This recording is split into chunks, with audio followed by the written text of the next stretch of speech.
Sue? Can you go backstage and can you ask the singer to come out? Sue? Yeah. Oh, here she comes. Okay, great.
complicated when I was going to do another camera. But it's not as natural. Yeah.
Should be good, clean sound.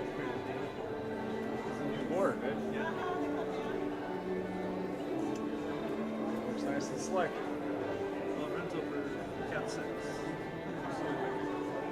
Stage box goes to the port, got Ethernet in front of the stage, goes to a switch, comes back up here, comes back here. Nice. Plug in the Ethernet. All right.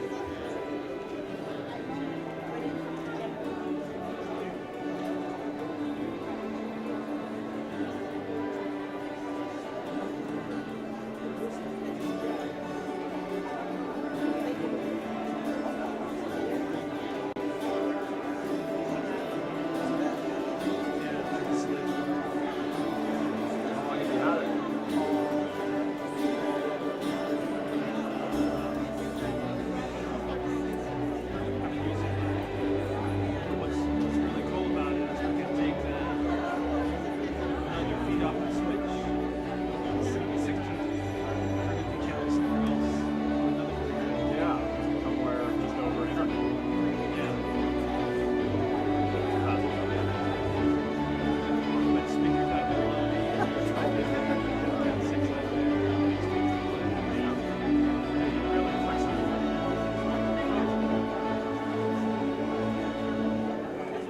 They're using that protocol a lot in churches and stuff. They have to fill extra room and stuff. Oh, yeah. Seems like churches are being Reset. churches are big business. Oh yeah, audio for big business in churches. Except they never have enough money. But they all want it. Of course. Well, I was thinking the stereotype is that Yeah. see on the Highway 80 when you're heading up to Sacramento. Well, my niece got married in some place in the Midwest. And the church has two churches in Boston. And it's basically like this stage lag and all this stuff. Big snipe and great. Oh, yeah. It has lots of money. Did it up. That's program with Laney, setting for grenades. Still, I hate it now. It's like, oh, this is impressive. Not just watching it, hearing the sound. Yeah, it's really impressive. Bible bells. Yeah. Take the church seriously. Weird. Every year, Joe, do you know oh, this guy? This one's on.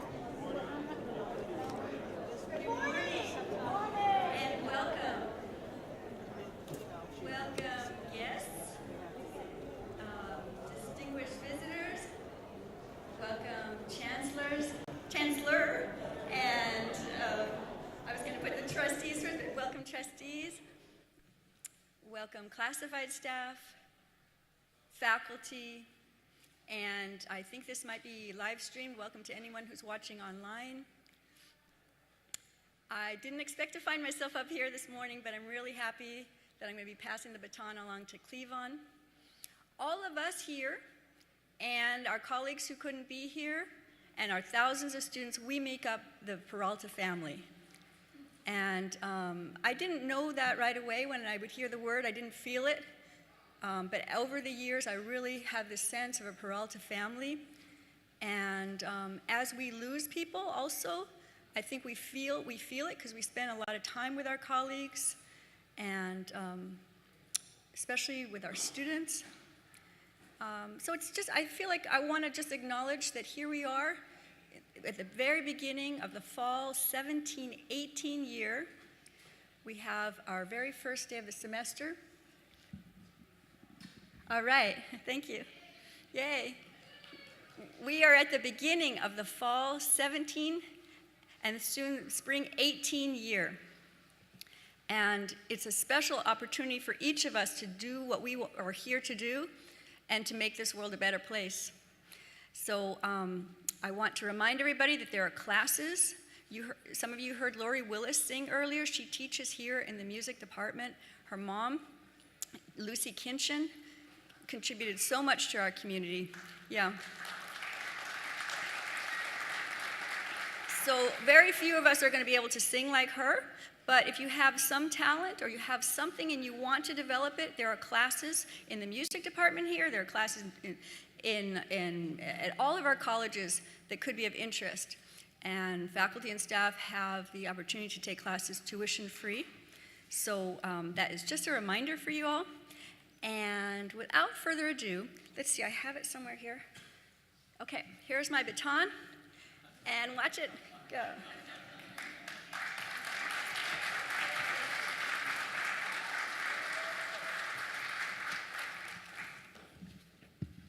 Okay, good morning, everyone. Happy new school year. Most of us in this room, we are educators because we were the people who got really excited when August ads came out saying happy, like new school year, back to school sales. We were the ones who got really excited about getting our new pencils and erasers. And here we are together sharing, living that excitement into our adulthood and sharing that excitement with one another.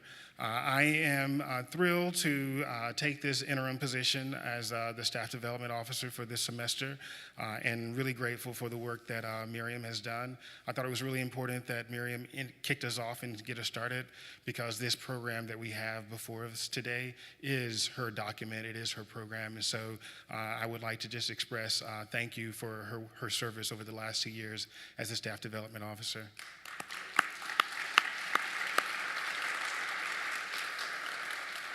There are a couple of other pieces of information I'd like to share now immediately before I forget because our program is really packed. But most of you realized when you came in today that while there was a long line for the pastries and the coffee, there wasn't a similarly long line for signing in. And so I would like to give thanks to one of the teams from the Peralta Leadership Academy, the Chancellor's Peralta Leadership Academy, members Gary Alberry, Alejandro Tomas, Samantha Kiesler, Jamil Tier, Gail Pendleton, Chung Wai, Ranjit Rajin, and Jason Holloway. They are the ones responsible for the sign-in.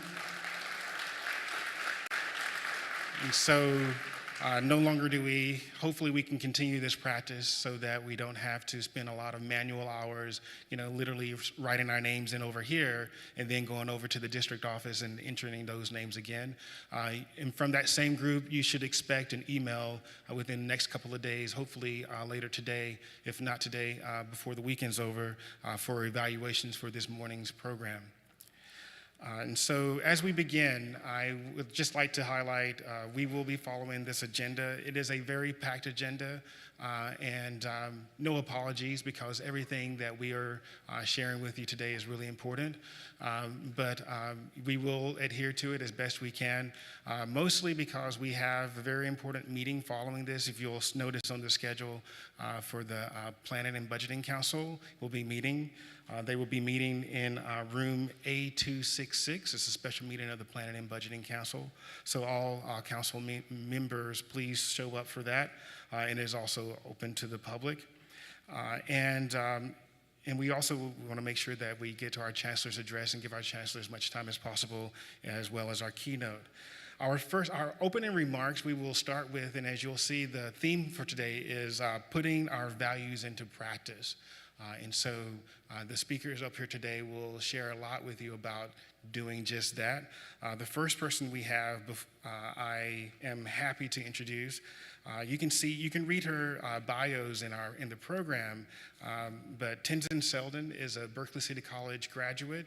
She's also a graduate of Stanford and continued on from Stanford as a Rhodes Scholar. And recently, Tenzin has started a startup, a high-tech startup called KinStep that connects immigrants with job opportunities using technology. They have been invited and featured on TED in this past year. And so I will like to cede my time for the bio for Tenzin. Rather than sharing more of her bio, I would just like for her to come up and share her story. And as you'll see, it's titled Building the Peralta Community Praxis. And please listen as you listen to what Tenzin is going to share. Think about how we're going to continue this conversation over the next semester, if not the next year and throughout, because that is our purpose for today. And so both of our speakers today, I will be working with the professional development officers at the campus to continue the conversation, to facilitate the inquiry, and put our values into practice. And so I would like to introduce Tenzin. Welcome Tenzin to the podium.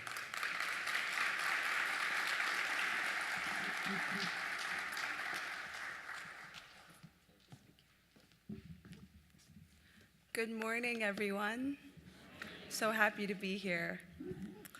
Good morning, Chancellor Laguerre, the respective college presidents, the Board of Trustees, staff, faculty, and all of the students watching online. Every time I get a chance to come back to my roots, which I really believe, my educational roots, and the birth of my academic journey really began at a combination of few schools. And one of them was Laney College, actually, as well. Yes. Laney and Berkeley City College both. So two of the four colleges I've attended classes and really been able to set the foundation for what I believe success in my trajectory was able to look like. I remember when I first started community college, one of the students said to me, "We here at community college have been given a chance to always recreate ourselves, to always define ourselves by the best in us." And I couldn't help but think back to my years and my time in my lifetime. My history, it wouldn't be fair to leave that out. I was born and raised as a refugee I lived in India for most of my life. My parents walked through the Himalayas, dodging soldiers' bullets to make it to India. And I was fortunate enough to be born in a free country where I had the right to live freely, and I had the right to hold a picture of my spiritual leader, the Dalai Lama. Those are crimes that my family can be persecuted for in my community and in my country in Tibet. And those are the crimes that there's a culture of impunity for. My mother, in 1991, won the US lottery to come to the United States of America. Many of you may have never met a lottery winner, but I am a product of a lottery winner. And my mother and I had to disunite to be away from each other for a decade because it takes that long in America to become a naturalized citizen. And after 10 years of being apart, of thirsting for the other parent, I was able to come back to America and have a reunification. And here in America, I was called an Asian American. And this was a term that was so unfamiliar to me because the same America that had Japanese Americans as one of the richest class is the same America that had Tibetans and Hmong people as one of the poorest. So I thought, I'm expected as a student here, as an asylum seeker and refugee to this country, that I'm expected to do well. And yet, this entire country's story is not on my side. But I was still able to do fine in high school, and I was unable to afford a four-year college because my family and I are first generation, low income. And so this is where I thought America differed than many other countries that I've ever lived in. And that was the community college education. My peers, my family back home in Tibet and India can only dream of what a community college can mean, can only dream of recreating a life for themselves. And I am able to do that, and my peers at Laney and Berkeley City are able to do that every single day of our life.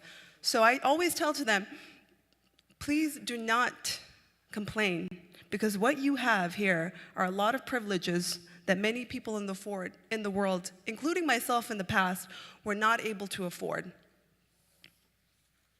And I think it's a reminder to the staff and faculty that you may be the first person that someone like me ever interacts with meaningfully.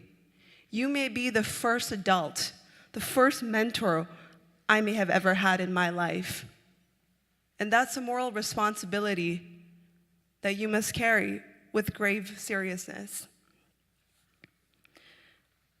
My trajectory from Laney to Berkeley to then Stanford, and then going on to be the first Tibetan American Rhodes Scholar.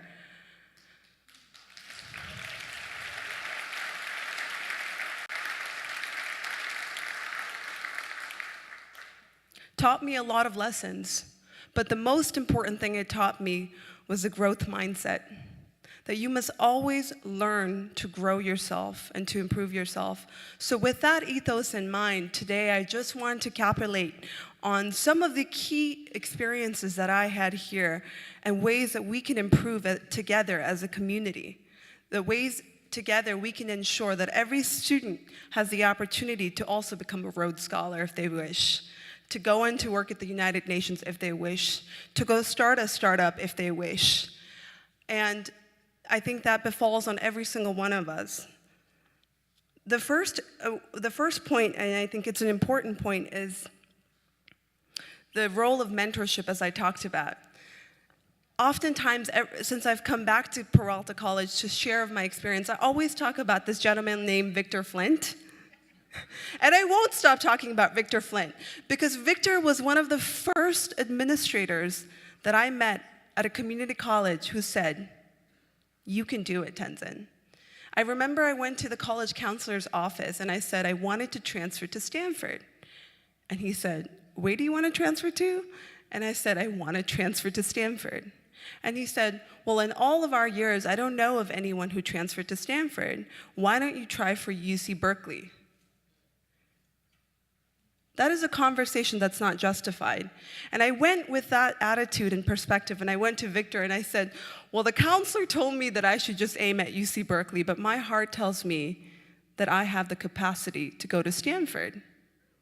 And Victor sat me down and said, you do, and you will go there, and we will make sure. And that exact moment, he actually called up the Stanford transfer admission officer and talked to them about what was needed, what were the criteria that I needed to meet.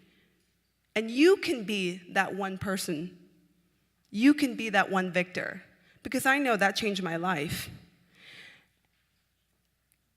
Peralta College has a unique chance to make sure that the pipeline between that student like me who goes to a professor to a Victor Flint, who was my employer at the time, could be more congruent. I had to repeat my story multiple times, and this is something I never had to do at Stanford or Oxford, because the moment I walked into Stanford, the counselor to the professor knew my dreams. They knew I wanted to become a Rhodes Scholar. And because of that, they were able to amplify me. They were able to give me the opportunities I needed. So if we could do a better job collectively as a community to make sure that the pipeline and the congruency is the same, that every student, regardless of if you're part or full-time, is met with the level of care where they can have that professor and the counselor speak to one another and know what the aspirations of the student is. We can have many more students who I'm sure would be very delighted and who would be set on the right learning outcome. It shows that around 80% of at-risk youth, 80% is a number, it's staggeringly high, that 80% of at-risk youth decided to go to a college because of a mentor, versus the 25%.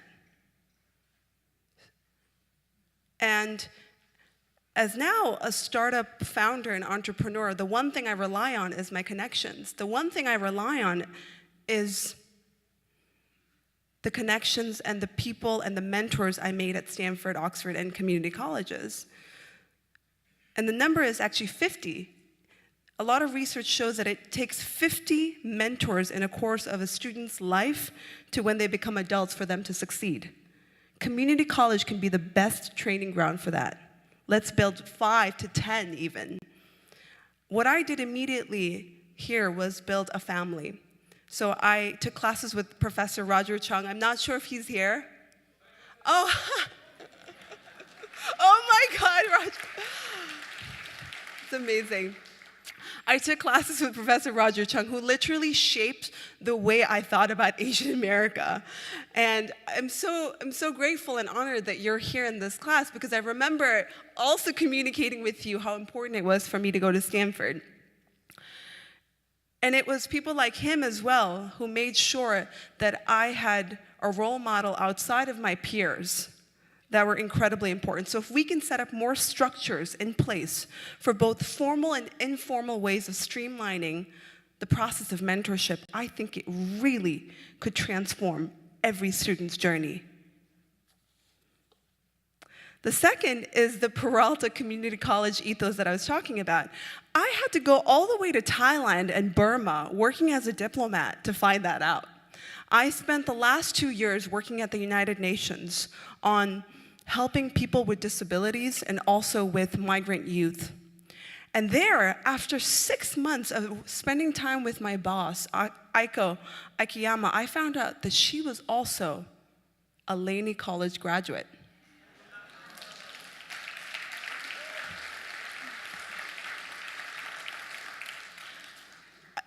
Six months, though. One day over lunch, we're talking about our history, and she goes, oh, I went to UC Berkeley. I said, oh, you did? Oh, I went to community college, Berkeley City College. And she said, it used to be called Vista. And so I knew then, she definitely knew what she was talking about. And she said, I am a product of Laney College. And I thought, my boss, who's an international diplomat, and I've been working with her every single day, what are the chances that I come to Thailand, of all the places in the world, to meet a community college graduate? So it made me think first, one thing was, I was remiss at the opportunity that we collectively do not have a strong trajectory of the alumni network. Can we please do more for that? Because it would have been really helpful for me to know going in that ICO was going to be my boss. It would have been really helpful knowing that we had this shared common experience and that we could probably enable the students from Peralta who were in Vietnam, who were in Burma, who were in China, who were in Korea. We have the most diverse population. We have some of the finest stories walking in the corridors, and yet after they leave, we don't keep in touch with them. If we can find better ways to capitalize on their stories and to make sure that after they leave, whatever that may be, whether that's even a LinkedIn, two-sentence LinkedIn post saying that I went to community college, I went to Laney or Berkeley, that would be so helpful. And I think what that would also enable to students here is that here's what you can look like 5 years from now. Here are the faces and the jobs you can have. Because it was empowering to know that my boss and diplomat, Aiko Akiyama, was a Laney College graduate. That was powerful for me. Because every other person at the UN has studied at Yale and Harvard. So that was very powerful for me to see that. And I think our students, my peers, need to also see that. So I encourage and challenge this community to make sure that we capitalize and retell and share the stories of what a community college graduate looks like. Because I tell you, in my many years of academic studies, and it's not over yet because I'm planning on getting a PhD. In my many years, I have never been in halls more diverse. I have never had conversations so rich. But sometimes I wonder if those conversations only stay within the halls. I think we can, as a collective community, do also a better job of making sure that the pedagogies that we're teaching to our students are reflective of their experiences. In technology, I always say that every person in Silicon Valley is trying to build a product that they have no membership of. They're trying to lead communities that they have no membership of. They're trying to build global products without the global experience. And I always say to my fellow entrepreneurs, some who've raised millions of dollars, have clients that are enormously successful, I say to them, the power of the local experience is so important. You know, when they say, when they go low, we go local. And I really believe that even at Roger Chung's class, I had former incarcerated adults who've gone through the community college pipeline come and speak to us.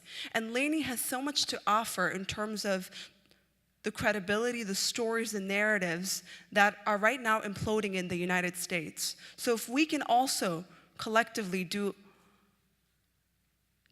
a job of ensuring that every single class we teach has a pedagogy that's creative, that's local, that can bring in the speakers, I think that would really also catalyze us in a different way. Because I know that those experiences at Oxford, for example, it wasn't as relevant. Like,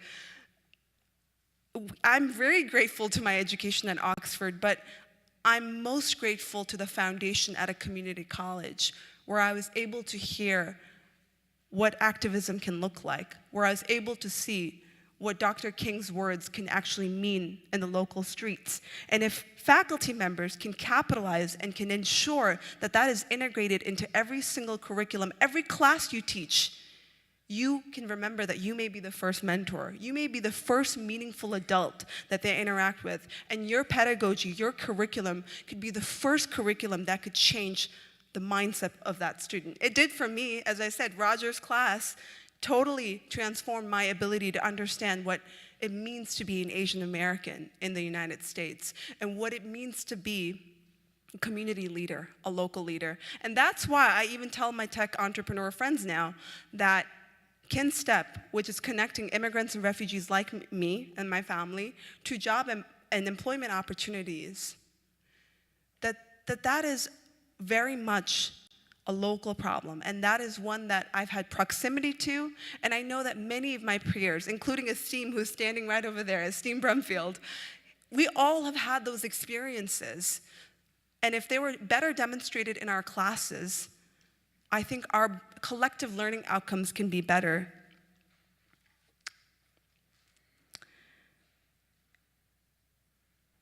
And the last point I would like to make is the point about gratitude. I think that oftentimes, as I said earlier on, my peers, my friends who went to school with me here at Berkeley City and at Laney, and now who are alumni of these colleges, realize how critical of a role a community college played in our lives. Even now, as I'm a startup entrepreneur, I was invited to TED this year, and I kept emphasizing to every single person I met there that America and the community college education pipeline is what gave me the voice that I have today. It taught me that it was okay if I didn't have the beginning that everybody else did. But the most important was that I can always create my ending. I can always rebrand my ending. I may not have any choice in where I was born. I may not have a single choice in how I was raised, but I have a choice now.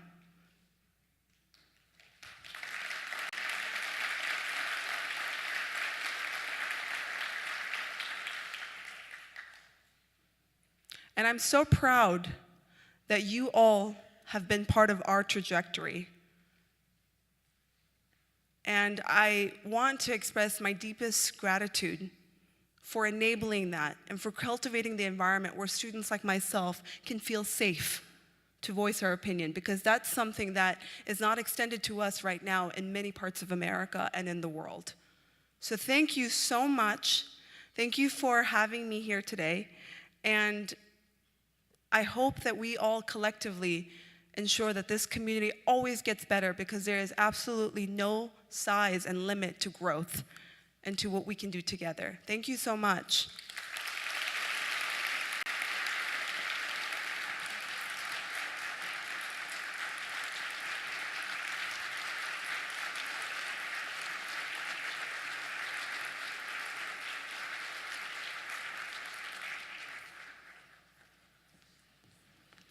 And thank you.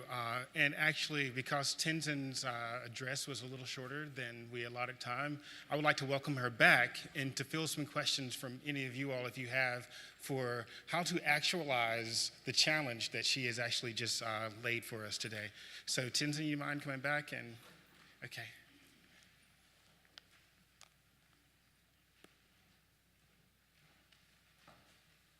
Any questions, comments?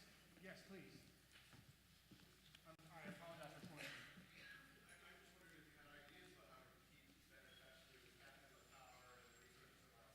Yeah. Sorry, what was the question? Ideas about keeping in touch and empowering our alumni. Yeah. Will do. Yeah, do you want to repeat it? So the question, if I may, ideas from Tenzin about how do we tap into and connect with our alumni? Well, I think one of the ideas that I gave early on is using technology to make sure that we are connected. Stanford and Oxford both have such visibility online. I mean, I get an email from Stanford every other day. And yes, it can get a little bit tiring, but it's a good reminder for them to showcase the types of students, the type of alumni network. If we can have a stronger presence online, via LinkedIn, via online Peralta sites, I think that would be a start, because we do have students and alumni in many countries. I've seen them all across, sub-Saharan Africa to Asia, and obviously Northern and Southern America as well. That would be one. The second way, I think, is starting to create that ethos early on. Maybe having more avenues and community building exercises here on campus. Other than maybe few groups like student government and student ambassadors program, I find that my experience, I will only speak to what I experienced, was that there weren't any other ways that I felt students who were not connected to those issues felt a part of the Berkeley City or Laney community. And if we could do even more activities, peer-to-peer counseling, mentorship, something like that, where they feel indebted and then they feel like they want to give back to this community, I think that could be another way as well.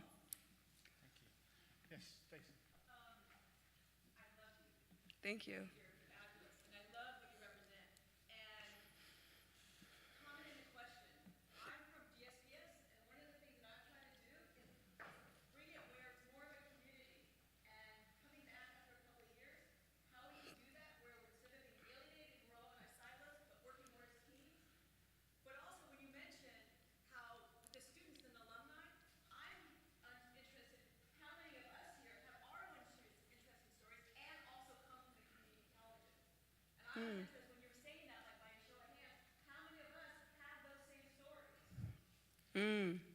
show of hands, how many of us have our stories, our post-secondary stories began at the community colleges?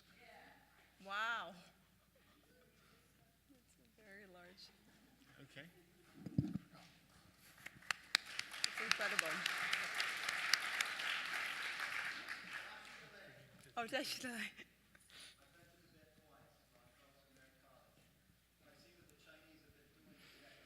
Mm.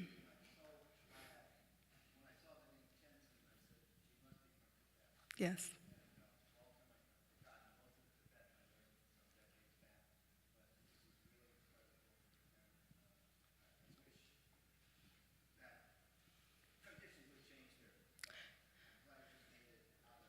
Mm.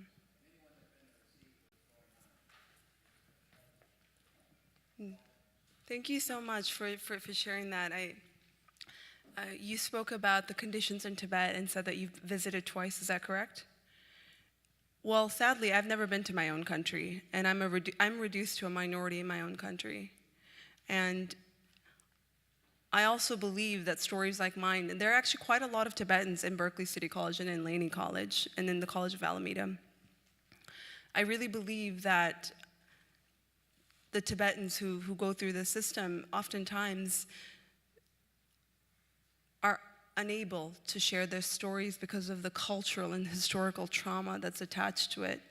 We literally, some of us, had to take guns and kill our own parents or kill our own spiritual teachers, forced by the Chinese government. So you can imagine what that does to your genes. Epigenetics shows that trauma is passed through lineage and has passed through generations of people. So I probably still carry some of that trauma gene in me. And the most healing thing we could do for each other is to listen. And if we can provide greater spaces in our classrooms and outside of our classrooms, in our hallways, to listen to each other, I think we can heal. That's how I've been able to heal. Was actually, first started sharing my story for the first time in my life was at a community college with friends like Esteem. But before that, nobody listened, nobody asked, nobody cared. At least it felt like it. So I think that's the most healing thing we can do is to share our stories.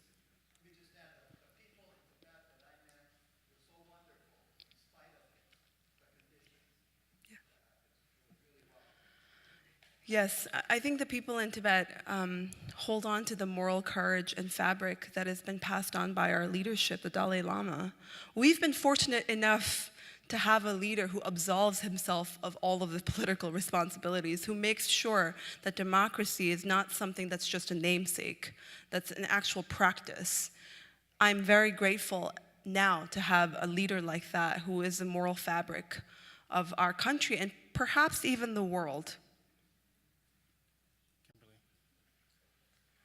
Hi. I just happened to be standing in front of you at the in lunch. Yes. But I really appreciate your comments about the community college and the importance of Laney and BCC in education. I don't know if you're aware that the A's Corporation is considering moving in the Peralta district right down the street from here, and some of us are very worried about the effect that might have on Laney College, and I wanted to see if I could maybe get your contact information so that we could maybe talk about this and talk about the role, the importance of Laney College. And some of us are just concerned that it will not, this area, all the changes in Oakland, the gentrification and displacement, could result in the displacement of a wonderful resource like Laney College that helps create leaders like you. Wow, yeah, sure. I'm happy to chat with you or anyone else about that. Yeah, okay. Thank you so much. Again, is that it?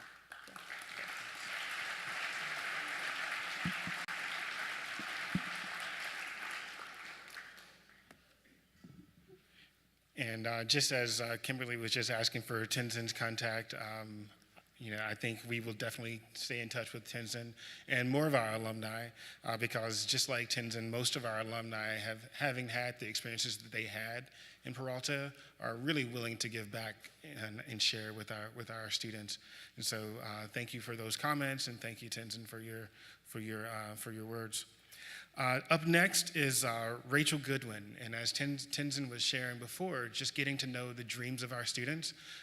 We have so many different marginalized student groups in Peralta Community College District, and one of those marginalized groups, and often a silent group of students, is our DSPS students. And so Rachel is going to share with us how we can get to know who they are and what she knows, and how we can better engage our DSPS students.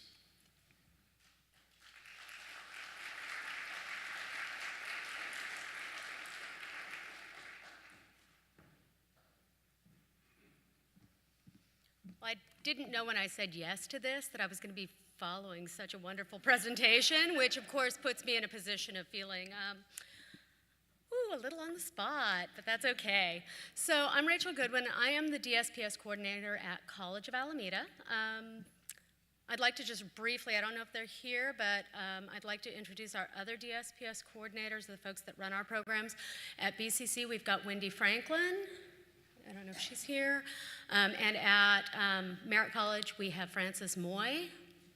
Okay. And there's Frances. Okay. And I'd also like to take this moment, in case anybody missed this information, but just to acknowledge Ms. Marion Martin from Laney College, our colleague, DSPS coordinator and counselor, who passed away on June 24th. So that's been a big loss for Laney College and for all of us in this community. And so I just want to mention her and just keep her in your thoughts, and watch for the GoFundMe opportunities and scholarship opportunities that are in the pipelines and that are possibly coming down the road. So, all right. So, sort of the tagline that you can see in the handout there is, who are our students? What are their rights and responsibilities? And when we're talking about DSPS students, I think it's really important to know that we're talking about a very diverse group of students, as diverse as our campuses, more diverse in many ways. There is no one size fits all. There's no one size fits all in how we accommodate these students or what these students' experiences are as they come to us. These students come from every ethnic and cultural background, every socioeconomic background, and their disabilities range from things that they've had since birth. So a student may have been born deaf or blind or both, or needing a wheelchair, or have a degenerative disorder, or have a learning disability that they've grown up with and that has been addressed in some way or another throughout their youth. It can be something that maybe they've had but that was never diagnosed. Many of the students that you see in your classrooms may have come all the way through the K through 12 programs without ever having been diagnosed with an existing learning disability. And so, thank you. And so it's really important to acknowledge the fact that when you see something, say something. If you see a student struggling, I had a student in my office yesterday, and he was at a 4-year institution, and it was one of his English teachers who said, you've got good ideas here. I see what you're saying. But the way you're putting this down on paper doesn't express it. And have you ever been diagnosed as having a learning disability? Have you ever been tested? And it was the first time at 20 years old this young man had ever heard that. And it explained a lot about the grades he was getting at his 4-year university. The student was disqualified from his university. And the instructor had said to him, what I really encourage you to do is go back to the community college. Go to a community college, get tested, see what's going on. And the student actually went to Merritt, and he said it really turned him around. He went, he got tested, he took some of the support classes, and he's now working on returning to 4-year university. So we've got those students. And then we have students who come to disability later in their life. This could happen through a traumatic event like a car accident, which could leave a person with mobility disabilities. It could leave them with traumatic brain injuries. It can happen through illness, cancers, heart disease, as well as You know, things like military service. We have a lot of returning veterans who are coming back with post-traumatic stress disorder, as well as possible amputations and other physical disabilities. So we've got a huge diversity of students, and they come in all ages, shapes, sizes, colors, and with all kinds of different needs. And so the first thing I want you to know is that as DSPS, our role is really to first sit with those students, listen to them, and learn what their experiences are. See what it is that they struggle with so we can start looking for the opportunities to close the gaps, okay? We aren't here to change curriculum. We're not here to make it easier to get through school from the standpoint of watering down the education or changing what it is that you teach. Rather, what we're looking at is equal access. And when we talk about all kinds of things, you know, every one of us wants to have an equal opportunity to show what we can do in whatever field we're going into and whatever our goal is, whether it is we have students that are working on certificates, associate's degrees, students that want to transfer to Stanford. We have students that want to come back because maybe they've gone through having a stroke or an illness and they need to retrain. They need to learn about a new job field. They need to develop their organizational skills again. And so we have a really unique opportunity at the community colleges, both as the DSPS, where we're working directly with the student, and as you're working with students in your classes to help start closing those gaps and allowing students to shine, allowing them to show what they can do, rather than focusing on what the deficits are, what the areas of difficulty are. So, in terms of rights, I taught an entire 4-unit class on disability law. I won't take that much time here today, obviously. But students have a right to equal access. They have a right to show what they can do and to really have the barriers that are in place removed so that they can demonstrate that. I think one of my favorite, and I'm going to keep this one real brief, but my favorite analogy is imagine yourself going to a bank, or your favorite restaurant, or a classroom. Now, if there were 3 steps, and you're an able-bodied walking person, you just step up those stairs and you walk right into that room. Now, imagine yourself as a student in a wheelchair. You're approaching your classroom, there are 3 steps. There's no other way of getting into that classroom. Leaves you with only a few choices. 1, you can ask somebody to help you. Can you help me get my chair up? 2, you can get discouraged, turn around, throw your hands up in the air, and roll away. 3, maybe you're really strong and capable physically, and you're able to pop yourself up those stairs and get in there. But you're using a lot more effort to get yourself in independently. The accommodations that we talk about are things like the ramp that gets you into that classroom. It allows the students equal access with the same level of effort as another student, without having to have somebody do for them, and without being just told, well, you just can't, go away. In terms of responsibilities, our students have a responsibility to self-identify.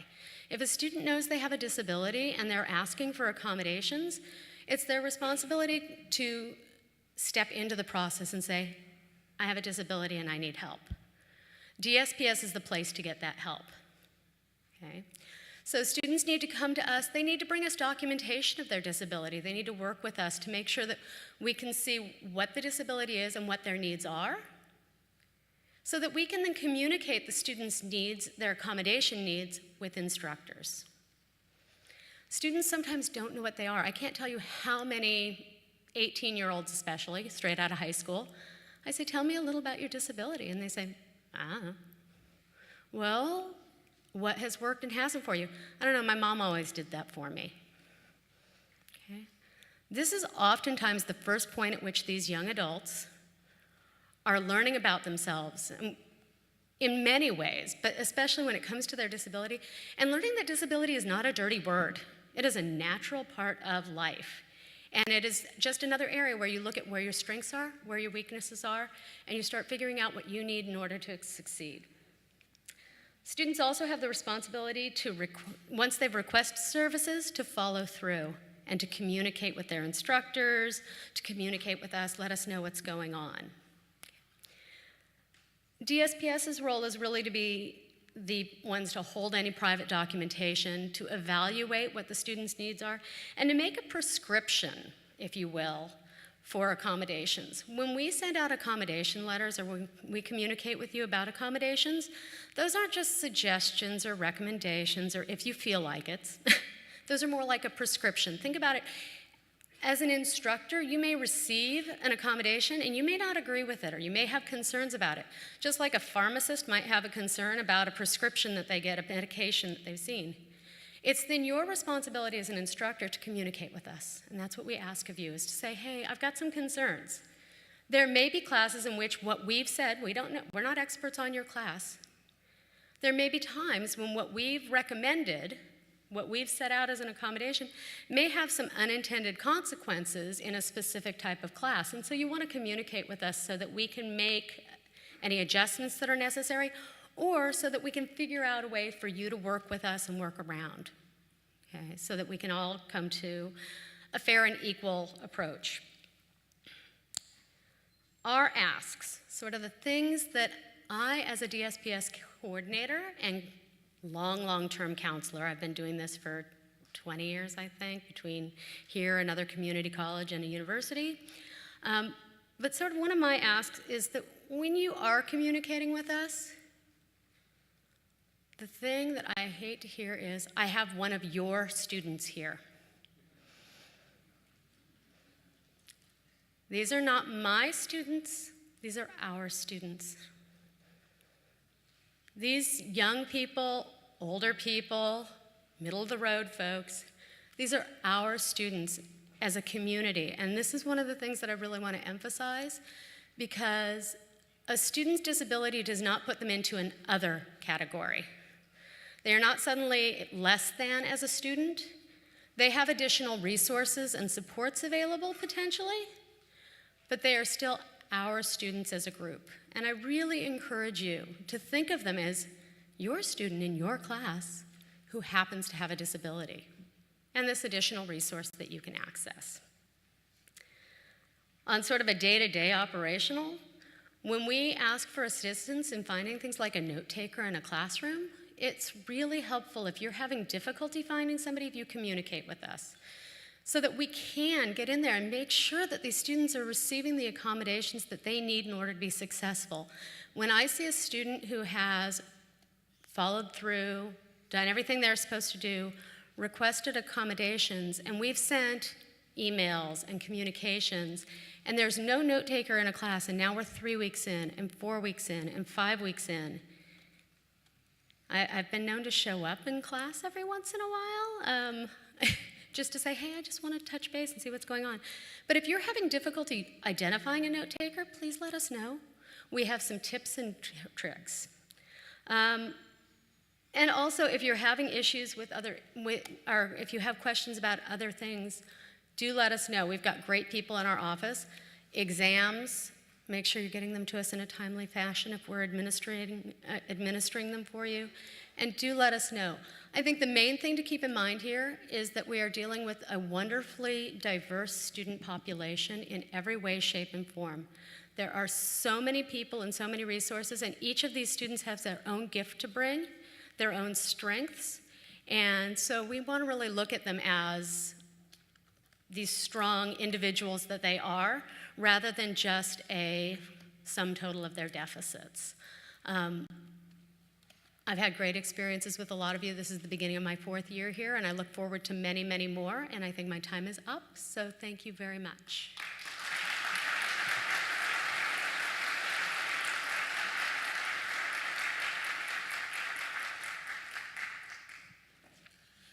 Next, we'll have our greetings from our shared governance constituency groups and leaders.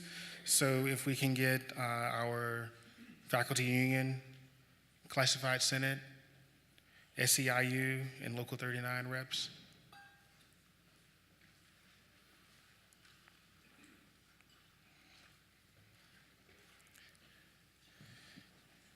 And so while they're coming up, I'm going to change hats or change roles. Hello. My name is Cleavon Smith, your District Academic Senate President. And I would just like to share in my last year, my last term as DAS President, how grateful I am to have served in this position, and to also share with you some of my excitement about the work that we have coming up in this academic year. I would like to just acknowledge, first and foremost, the 4 College Senate Presidents, Mario Rivas from Merritt College, Donald Moore from Laney, Kelly Purnell from Berkeley City, and Rochelle Olive from College of Alameda. I have been extremely fortunate to work with the 4 of them over the last year, or more than that actually, and just wanted to share with you all that some of the goals, some of the areas that we will be making our goals this year and inviting input from the faculty to help us refine the specifics of these areas are distance education, working on some of the administrative and college procedures and policy development around distance education, governance, and really taking advantage of this year's opportunity with additional reassign for our college senate execs so that we can be a lot more responsive as a body and contributing to the deliberations of the decisions made in our district on behalf of our students in our classroom. And finally, the last area is increased direct classroom support. And as we look at direct classroom support and just really advocating for what happens in the classroom and really making sure that at our governance level conversations, we are always mindful of the student experience, always mindful of the teaching and learning spaces that we have at the colleges, and making sure that we don't allow ourselves to fall into the trap of trickle-down governance, trickle-down budgeting. And so this idea that if we have our stronger administrative teams, then that will trickle down to the classroom, but actually advocating for direct classroom support and making sure that our budgets actually reflect our values. And so, and also with this increased reassigned time, our Senate presidents be working on standard operating procedures so that we can ensure transition for other college faculty to step into some of these roles. So I really invite you all to participate, get to know your college exec, participate on your college exec, those district committees that you are participating in, make sure that you are communicating that back to the colleges, and have a fabulous year.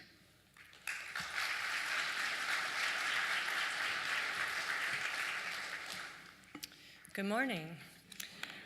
I'd first like to start out by thanking Miriam and Cleavon in his previous hat for organizing today's activities, and to all of you for taking your time to come here this morning.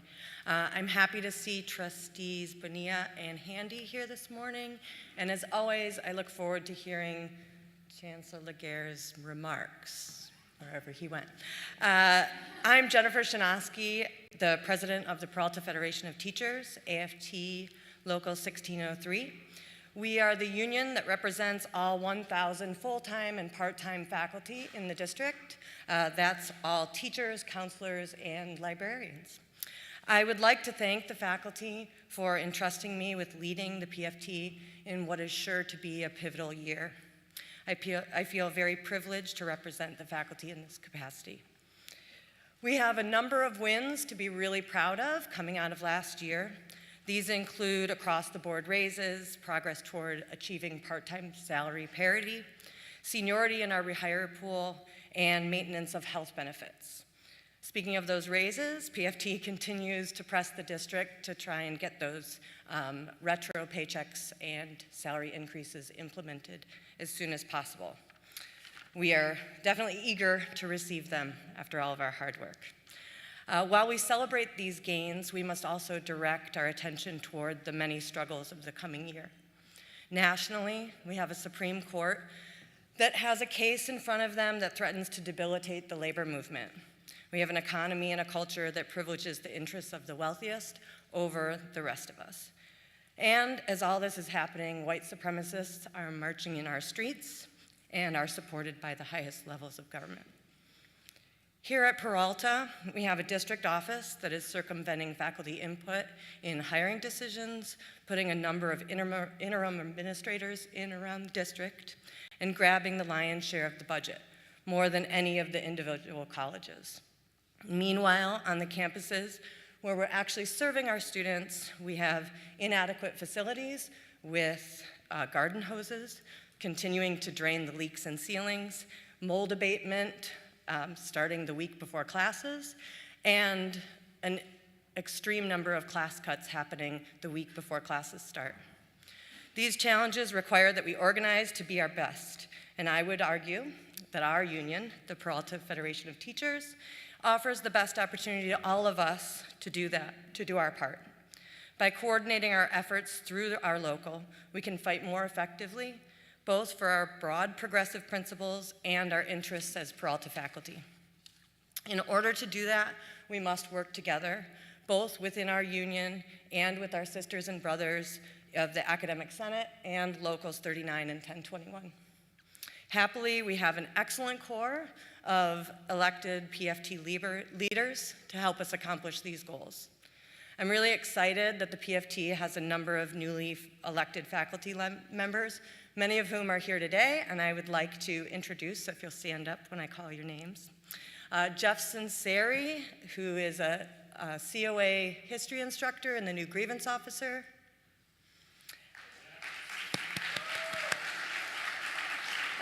Kimberly King, a Laney psychology instructor and our new diversity rep. Brad Beluchian, who is a former Laney, now Merit biology instructor and our new part-time rep. Hillary Altman, a communications instructor from Merit and the new Merit rep. Sheila Metcalf-Tobin, an art instructor from Merit and a new Merit rep. Let me see them. Josh Boatwright, BCC librarian and new BCC rep. And David Jones, from here at Laney, culinary arts instructor and the new Laney rep. And these folks join the executive council members that have been serving in the past and were elected again.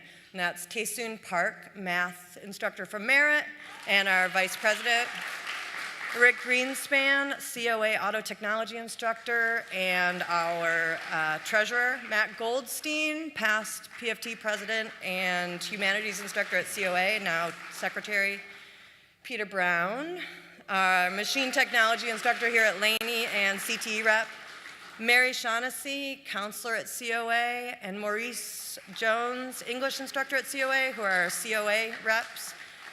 I'm almost done. Ann McMurdo, counselor at at Laney, and our Laney rep, and then Scott Hoshida, who is an English instructor at BCC, I saw today, and a BCC rep.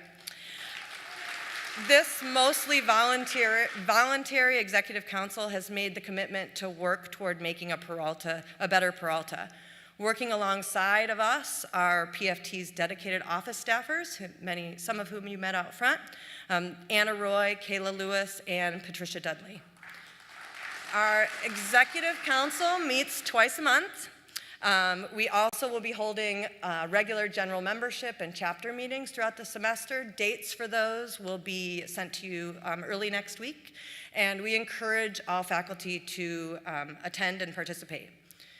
We need all faculty right now to stand up and be heard. We need all faculty to know that the PFT is their union, is your union, because you have made a conscious effort to participate. A wise woman recently asked a group of her students, not me, are you destroyers or are you builders? We can complain and we can lament. We can just destroy what exists in front of us. Or we can focus and work, and we can build something better and something positive. The PFT has made a commitment to build, and we need all faculty members to participate in that process. This afternoon, we'll be hosting a workshop from 1 o'clock to 3 o'clock in room B130, and we'll start by introducing your reps and talking about the gains that we've made, the work we've done over the summer. And then we'd like to invite faculty to come and participate and build and brainstorm on goals for the coming year so that together we can decide what our union looks like going forward. Thank you all for your time, and I wish you a great year.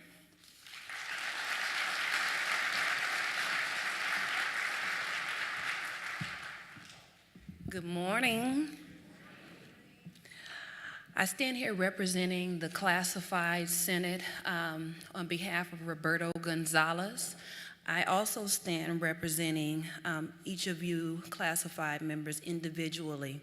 I want to start off by keeping it all in the context of shared governance, confessing that when I first started here, let's see, I've been an employee here at Peralta for 5 years now. But when I first started here, I was the one that came in from corporate thinking, this isn't existing, this doesn't work, oh wow, why isn't this happening?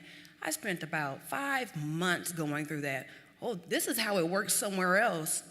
And then I took some time to look introspectively and say, you're there because you can make it better. You're there because you have something to contribute. And I met all of these lovely people that gave me the opportunity to grow and soar and implement ideas and collaborate and work together. And then slowly but surely, I started to see a difference from an idea I shared. And then I listened to others' experiences and became, you all enabled me to relate to different perspectives, from the faculty's perspective, the students' perspective, classified perspective. And that's what participatory governance and shared governance is all about. And now I stand 5 years later telling you that I figured out how to become a part of the solution. That's what shared governance is about. And then us being transparent as leaders, being clear about what the challenges are, why we're all in the predicament that we're in, and how we can work together to make it better. Understanding the decision-making process and being a part of that change. And so I personally moved from a place of judgment and pointing my finger to putting up the mirror and saying, how can I contribute to the betterment of this organization that I chose to be a part of? I could have applied anywhere, right? But I chose to be here. And because I chose to be here, I made also a decision to give you the best of me. So all relationships should be reciprocal in that you give your best and what you expect the best in return. And that's what Peralta has been good to me. And that's because I woke up and I wake up every day and decide I'm going to give my best and receive the best. And it all looks different for us individually, right? So it's your responsibility to embrace that experience and make that experience your reality. I share with you also that as classified, we have to make an intentional effort of not just promoting the functionality of classified, but also the expertise, the wisdom that comes along with you being a classified participant and member of this body. Some of you have been here for 25, 30 years, 7 years, 10 years. You bring some knowledge and expertise that needs to be shared. You do that through participatory governance. Management and administration, we're looking to you for support. What does support look like? Support looks like, I understand that I have a classified employee that's interested in being a part of the facilities planning committee, is interested in being a part of technology committee, but they also have a job description. There are only 8 hours in the day. And based on the budget I'm looking at, I can only afford so much by way of overtime. So what does that trade-off look like? We don't have release time in our contracts, and someone else will address that. But it looks like perhaps I understand I need your contribution on this committee, and so I'll trade off maybe an hour in this day to allow you to be a part of that planning process, that shared governance process, to collect the minutes, to report back, because we all know that during the time that we want to make sure we meet the accreditation standards, those contributions from classified mean something, and I need for classified to recognize the value that you bring and carry yourselves in that way. Listen and share those things that are important, that'll better the organization. Look for the chances to be useful. Look for the chances for you to thrive in your lives individually and corporately. And above all, keep a work-life balance. Because I go home at the end of the day and I do everything I love and enjoy, I come here and I'm a much more pleasant person. I'll close out and say this, that I urge us all to remember that although we stand on the shoulders of those that made huge sacrifices, those will never understand the price that they paid. Those that have gone on, I could think of so many faculty here that remain here that have been so kind to me, showed me what real collaborations mean. And although we hold on and we stand on that legacy, I pray that we do not allow tradition and what we're so familiar with and common with keep us from moving forward and being open-minded and embracing new ways of doing things, embracing new technology, embracing and understanding what the demographics look like, what does our community look like that we're so eager to serve. When we talk about enrollment being down, what does it look like as a classified? What does my contribution look like to bring in this new generation of students that their head is here all day on the phone? What does that look like? And so just consider that, classified Senate. Think about your place in this organization and think about how you may contribute. Reach down and figure out what your gifts are, and let's sow into this place that we all chose to be a part of. I encourage you, be on the lookout. I'll send some emails out about how you can get engaged, and I look forward to you all trusting me and giving me your support as we move forward. Thank you.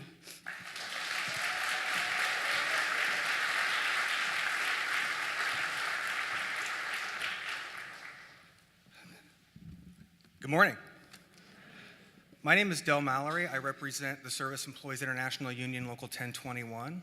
Our union represents approximately 500 classified staff, both our permanent unit and the hourly unit. And I just want, Abby Gail Brewer is our chapter president, and she told me that she needed me to come up here and speak to you all for 3 minutes. And I don't know if I was excited or terrified. I think a little bit of both. But I'm very grateful for the opportunity. Not a lot of the community colleges that I have worked with allow us the opportunity to kind of give a report on what we've been doing over the summer and forecast into what we're going to be doing over the course of the school year. So for that, I'm extremely grateful.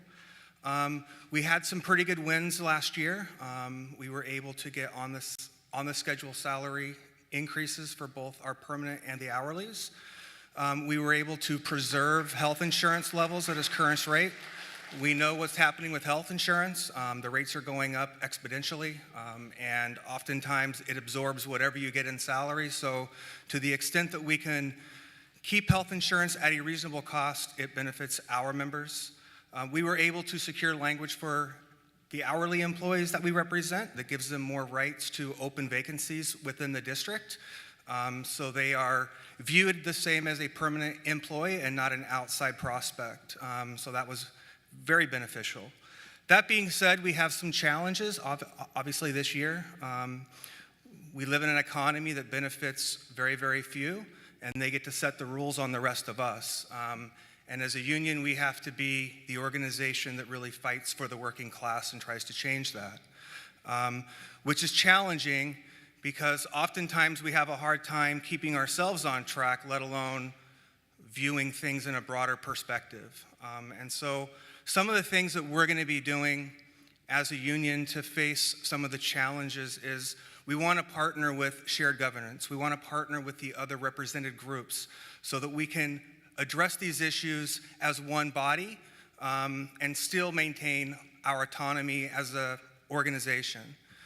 The only way that we're going to be able to overcome these challenges is if we do it together as a community.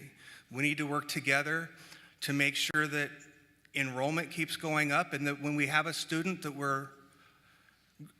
that comes and registers, that we are able to provide the support for that student so that they not only stay the first year, but they finish their second year all the way until we guide them into a four-year college. Our classified staff provides the support to allow that to happen, and we need the district to give our workers the support to allow them to be able to do that job. It's a very important one. Thank you. The other challenge that we have, obviously, is organizing ourselves. And so some of the things that we're going to be doing differently over the course of this year, and I'm committed to, I've already been working with some of our leaders at our various colleges to do this. But one of the things that we're going to start doing is we need to have monthly meetings at every campus. We haven't been doing that. We need to start doing that. We need to start having monthly meetings with each of the presidents at each of the college, because I want to know where they're coming from and their perspective on things so that we can work together to make things better for not just us, but for the students that we service. We need to be able to allow trainings to be more accessible to our members, and we're committed to doing that. We're going to be bringing trainings to the work sites and not having trainings in the evenings when folks just want to go home to their families and have dinner after a long day's work. So we're going to make trainings more accessible. We're going to improve our communication. That's the one thing that always comes up, number one, on the survey is we need to communicate better. So we're going to be updating and launching a new webpage specifically for the Peralta Community College SEIU classified units. We are going to be putting our contract up there. We're going to be putting our chapter officers up there, all of our stewards, so that it's a resource that our members can go to. If they're not being communicated to, then they'll at least have access to something that they can go to get the information that they need. We have regular chapter meetings. They are the second Tuesday of every single month. They're at 5:30 at our 100 Oak Street office, just down the street. And we want to do a better job of reaching out to every single one of our members to make sure that our participation at those membership meetings are well attended. So those are some of the things that we're going to be working on over the course of the year, and I'm really excited about it. I'm going to be at every single campus at least monthly, so if you see me, please approach me, ask me how I'm doing. I really want to know how you're doing. I want to know what you do. I want to know how long you've worked there. I want to know what's going on. So please, if you see me, approach me, say hi to me, introduce yourself, because I do want to see you and meet you. With that, I think I'm really excited about this year. I think obviously there are some challenges, but I think we have the community here to meet those challenges. And I'm really looking forward to it. So congratulations on I guess it was a short summer. Welcome back, and good luck this year. Thank you.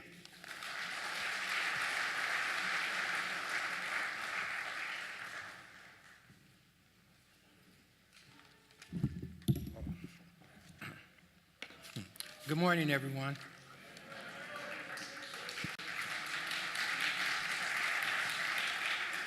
Good morning, Chancellor. Chancellor Trudy. I don't see the president, but, oh, okay. Good morning, President Neal. My name is William Highsmith. I'm the head custodian of Laney College, and I'm also the chief shop steward for Local 39. I would like to say a few words about what's going on in the custodial department. We're in the process of hiring 3 new permanent custodians. And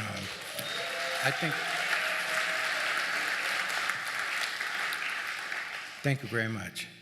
And I would like to thank our president, Neal, for making this happen, and it happened quick, so we really want to thank you, Neal, for making this happen. And Local 39, and I want to just tell you about who Local 39 is. We are your custodians, your gardeners, engineers, food services, cashiers, warehouse distributors, and storekeepers. And on the behalf of Local 39 and the custodial department, I just really would like to welcome everybody back here for 2017 fall semester. Thank you. That's it.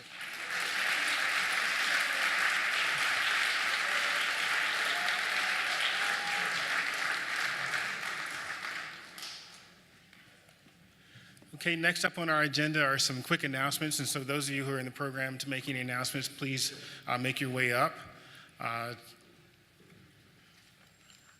I see some of you coming on up. I will share a couple of announcements to begin with.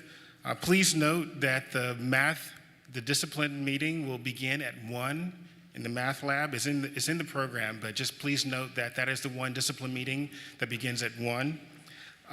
Also, workshop facilitators. I have sign-in sheets as well as evaluation forms near where we had to sign in, where the laptops for the sign-in. So please, if you're leading a workshop this afternoon, make sure that you get at least 2 of the sign-in sheets, and 1 stack of the evaluation forms. Let's see, also for evaluations for this morning's program, they will be sent by mail. The library discipline meeting, there will be a library discipline meeting. I apologize, it's not included in the program, and thank you, Evelyn, for pointing that out. And the library and discipline meeting will be in the main floor of the library here at Laney. And a couple of other thank yous I would just like to share because I know we're going to be tight on time, and I don't want to hold you back from lunch when our last keynote delivers her address. But I'd like to thank Jeff Heyman and his team for all of their support. Those of you who are watching online, you're watching online because of the work that they are doing. I mentioned before Miriam for her work in setting up today's agenda. Derek Lee at Laney College, who's a scheduler at Laney College, Derek Lee. All of the places, everything that's happening is because he was coordinating where we were going to go and have our workshops, along with what rooms were being painted, which rooms have some maintenance issues. And then also Kanetta Barrett, who also helped greatly. And so next, Inger.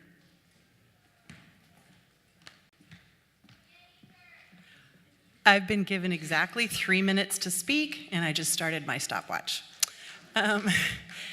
This morning's presentations, first of all, I want to say, have been amazing. I have to say, I think this has been one of the best kickoffs of professional development since I've been at Laney. And so I'm just super excited to be here.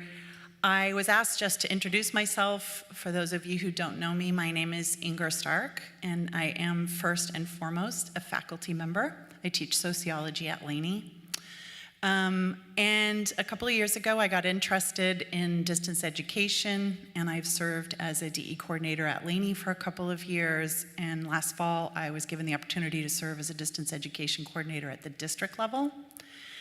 I was on sabbatical last spring, and my sabbatical research was on distance education and achievement gaps.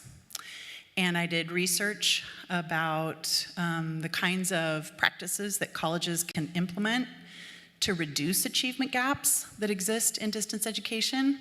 Tomorrow morning, I'm going to present some of that research during the Laney Professional Development, and I am hoping, with the Chancellor's blessing, that I will be allowed to present some of my research to the Board of Trustees at some point in the future.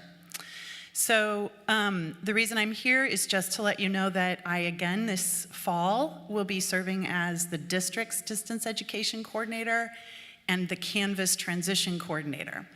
And so we are right now launching an initial pilot project with about 60 instructors, like 30 instructors teaching a pilot this fall. And after census, and the reason I say this is not till after census, is that we want to make sure that that pilot initiative launches successfully. Watch for communication from me via email and through your campus administrators and DE coordinators, because after census, we're going to roll out a big initiative to bring all of faculty up to speed in how to improve their face-to-face teaching, their hybrid teaching, and their online teaching using the new LMS system called Canvas. So that's 2 minutes and 20 seconds. I beat my time.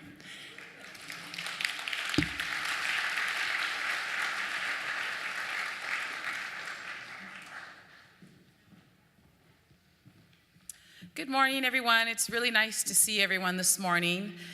Flex days are always the days filled with all the potential and opportunity and all the excitement around beginning the new semester. And now that I'm serving in this role as Vice Chancellor of Academic Affairs, I wanted to tell you all that I'm really excited about the position, excited about the rethinking around what academic affairs can do to support excellence in the classroom and excellence in student services. And I'm looking forward to working with everyone in the shared governance process. Just a few announcements. This definitely won't take 3 minutes, but there are some things that I wanted to make sure that I communicated. One is that we have hired the Director of Strong Workforce. And that position, that person, I can't say the name yet, but that person will be starting at the end of the month. You are really going to enjoy working with the person that we selected. This person, I'm trying even not to say gender pronouns, comes with a great deal of experience in strong workforce and really just the personality and style of collaboration and supporting our great CTE programs and actualizing the potential of round 2 of strong workforce. And this is something that the faculty really wanted as well. Also, we have Thomas Gil Torres, who has been with us now for, I believe, over 10 years, and he is serving as the Interim Director of International Affairs. And is Thomas here? He's actually probably working with the students because we're registering so many new international students. We had a really successful orientation for them, and it was beautiful to see all these young faces from literally across the globe. We're increasing our efforts in the continent of Africa and throughout Latin America and the Caribbean.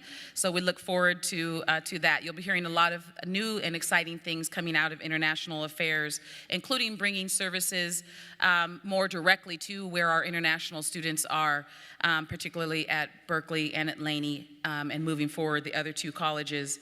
We also have hired a new registrar at the district. Her name is Kimberly Willis, and you will hopefully get the chance to meet her as well. Under Tamika Brown, Assistant Vice Chancellor, there have been a lot of new changes, really trying to make things easier and more efficient for students around admissions and records. And Kimberly comes with a lot of experience around that and will be assisting us with that. Last, you already know this, but Cleavon Smith has thankfully stepped up, and I really have to thank Miriam. Miriam really helped a great deal this summer in a period where we were transitioning around who would be taking over the professional development lead. And Cleavon, who we already know is a great faculty leader, has stepped into the position interim. We will be announcing the full-time professional development position several times this fall, and we're asking faculty to consider how critical this role is, that it is a 10+1, and we do need strong faculty leadership to take this position, and I'm looking forward to working with whoever that person might be, and thankful to Cleavon for stepping in the crunch. And the last few things are that we've emailed out, and we'll email it out several times because people don't always read full emails, and about our new deadline to add classes. An email went out with questions and answers around that so that we could respond to what faculty were inquiring about, and we'll repeat that several times. And we're asking chairs to help us communicate that out to adjunct who may not be checking the Peralta email. We also had a scheduling retreat, and there was a great deal of participation just 2 days ago, a broad level of participation about rethinking how we schedule and scheduling for the student, with the student in mind. You will be hearing a lot about this from a variety of different perspectives. We all probably can agree that the way we are scheduling is really not working well. It's evident in the fact that we are cutting so many sections. It's evident in the fact that it's difficult for students to find the classes they need to move forward. It's a disservice to our adjuncts when we are cutting. So this semester, we'll be doing a number of workshops and conversations and really moving forward to creating our schedule in a way that works better for our students, as well as works better for ourselves and reaching our targets. Currently, right now, we're at 76% of our target. And I'll send out announcements around where we're at in these next few weeks, at least weekly or more. Anytime you have questions about it, just let me know. And, oh, last thing is right up there. Please, please, please. Last year was really a breakthrough year for us. Because we learned that there were a number of faculty, part-time and full-time, new and not so new in our district, that really didn't understand the role of census and how critical it is to take really accurate attendance and to fill in your census report online and on time before the deadline. BCC and COA have really mastered a way to get that to 100%, and we're grateful to that. And also Merit and Laney have also increased their participation and helping faculty become more aware. And so we're really looking for all colleges to submit census online and on time, and we in our office, we will do everything we can to communicate it out repeatedly with instructions so that you are aware. Again, I ask chairs to share that information to get to adjunct faculty who are not checking their Peralta email. But census, as you know, is very important. We're audited on it, and we had a very successful audit this past summer. It showed that we as a district are really following these processes and understand their importance, and so we hope to continue that and keep that standard very high. And that's really all. I hope you all have a wonderful semester and that you tap into and cultivate the brilliance of our students, and that you use your best, most effective teaching practices and counseling and student services practices so that we can continue to create more and more Tenzins around from what we do here in Peralta. Thank you.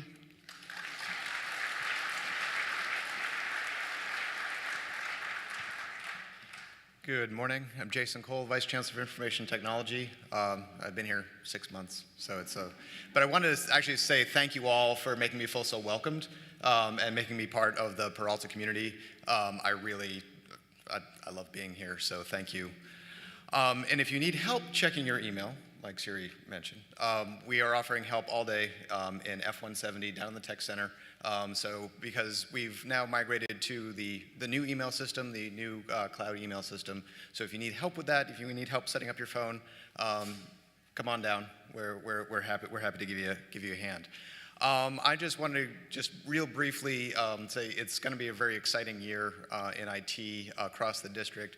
Your college IT teams are really putting in the effort. They're really we're all working together to really improve the student experience, improve your experience with your tools, with the tools you need to do your job, and to make the IT function the way we need it to improve student success and improve student access. So I'm having a session today from 2 to 3 to talk about the IT strategy, talk about where we're going. Just real briefly, though, a couple of things. I just came from the smart classrooms, where we're installing smart classrooms here at Laney in the B building. They're going to be awesome. I'm very, very excited. So the first ones will actually be live by the end of today. And then we'll be rolling out over the next 6 weeks. So we'll have 65 done by the end of September, and then we're building out the plans to finish out Laney, and then building out plans at COA and at Merit. So we'll be watch your email, and if you need help. And then we're also, like Inger said, we're live with Canvas for the pilot, and we're going to be expanding that out as rapidly as we can. So if you need help, and we're going to be offering as many workshops for transition, workshops on instructional strategies to leverage the smart classrooms, technical workshops, and all that support as we migrate forward, because we want you to be able to use the technology that we're providing. So come on by 2 to 3, and thank you so much for making me feel welcome.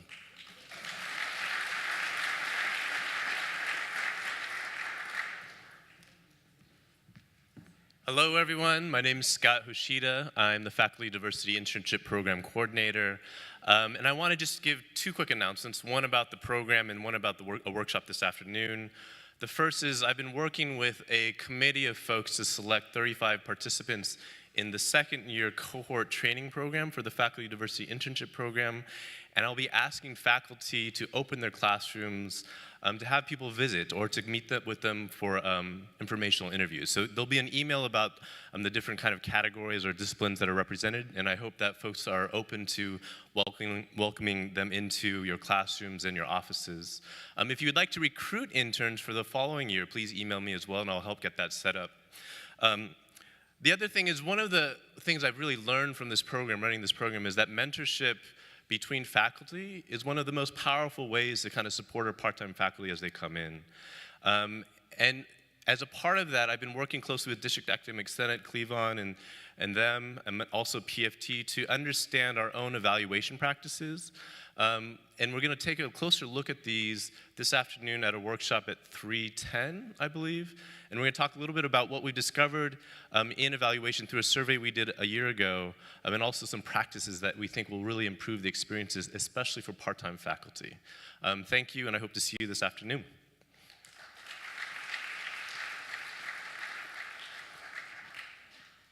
Okay. Oh, Annette? Annette, do you have an update for us for accreditation? I do. What do you need?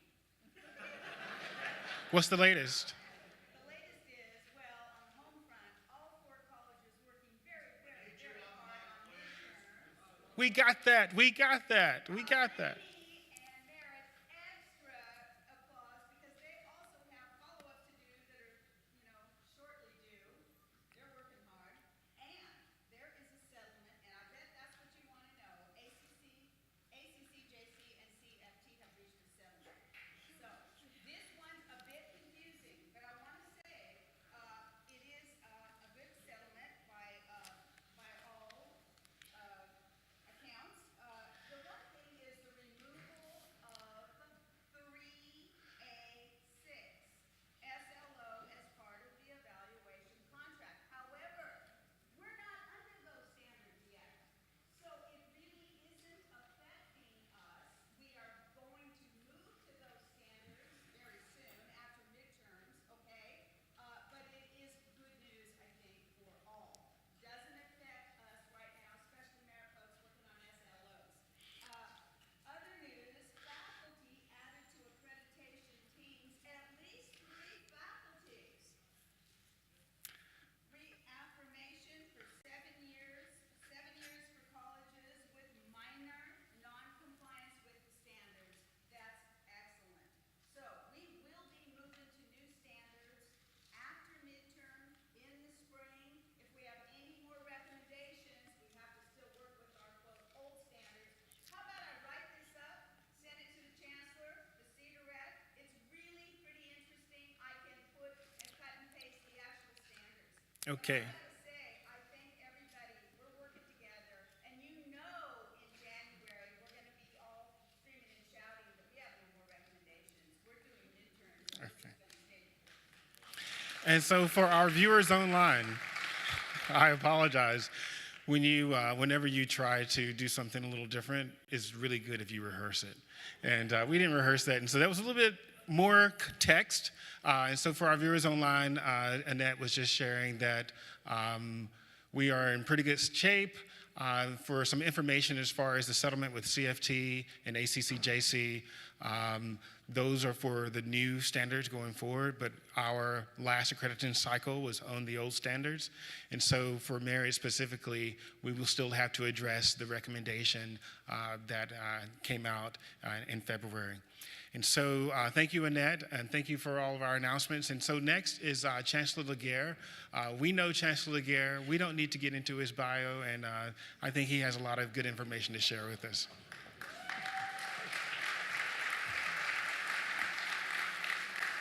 I think that Cleveland, how about a hand for Cleveland Smith? And I think that we should go ahead and draft him now for the permanent position because he's done a great job. I just want to recognize one of our trustees and her granddaughter, Camille, who is here, Trustee Linda Handy. Would you please stand up?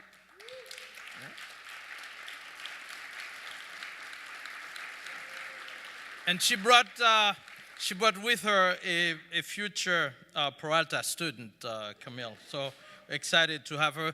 Trustee President Bonilla was here earlier, but she had to leave. And I don't think Trustee Weinstein made it. She wanted to, but I'm not sure that she's here. At the beginning of the program, Professor Smith said that I could take as much time as I wanted to. Kind of that, but I'm closely. But I'm very attentive to the time and knowing that we have a keynote speaker, so I'm not sure it's going to be a challenge to deliver the remarks that I've prepared for you today. First of all, because I'm going to share the stage with a lot of people. First of all, we're going to view an active shooter video. As you know, given our world today, we unfortunately always have to be ready for the worst. The operative word here is to be ready. So today we will show you a short video, active shooter, that will let you know what to do in the unlikely event of an active shooter. And I thank Lieutenant Verbeck and Malloy for getting this resource to us.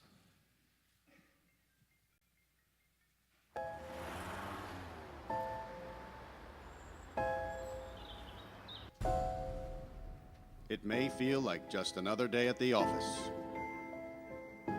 but occasionally, life feels more like an action movie than reality.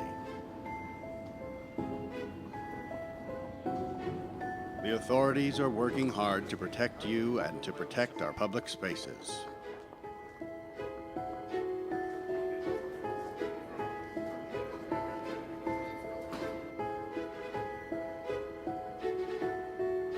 But sometimes bad people do bad things. Their motivations are different. The warning signs may vary, but the devastating effects are the same. And unfortunately, you need to be prepared for the worst.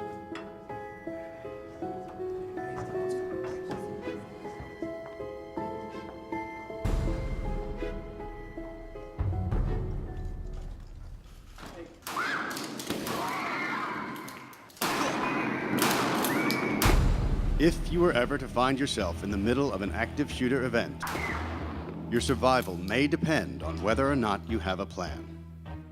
The plan doesn't have to be complicated. There are 3 things you could do that make a difference: run, hide, fight. First and foremost, if you can get out, do. Always try and escape or evacuate, even when others insist on staying. Encourage others to leave with you, but don't let them slow you down with indecision. Remember what's important, you, not your stuff. Leave your belongings behind and try to find a way to get out safely. Trying to get yourself out of harm's way needs to be your #1 priority. Once you are out of the line of fire, try to prevent others from walking into the danger zone and call 911.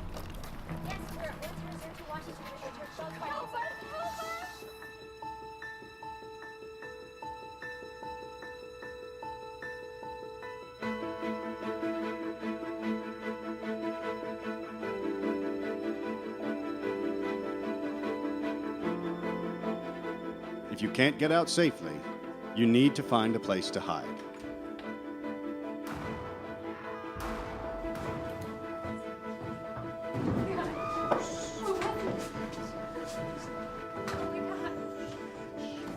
Act quickly and quietly. Try to secure your hiding place the best you can. Turn out lights, and if possible, remember to lock doors. Silence your ringer and vibration mode on your cell phone. And if you can't find a safe room or closet, try to conceal yourself behind large objects that may protect you. Do your best to remain quiet and calm.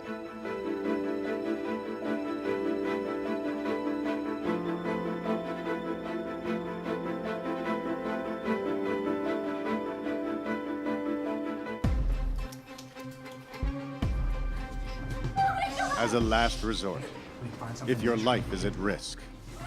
Whether you are alone or working together as a group, fight. Act with aggression. Improvise weapons. Disarm him.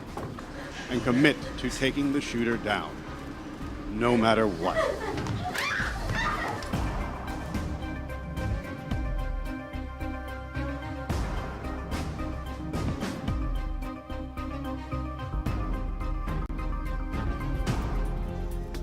Try to be aware of your environment. Always have an exit plan. Know that in an incident like this, victims are generally chosen randomly. The event is unpredictable and may evolve quickly. The first responders on the scene are not there to evacuate or tend to the injured. They are well trained and are there to stop the shooter.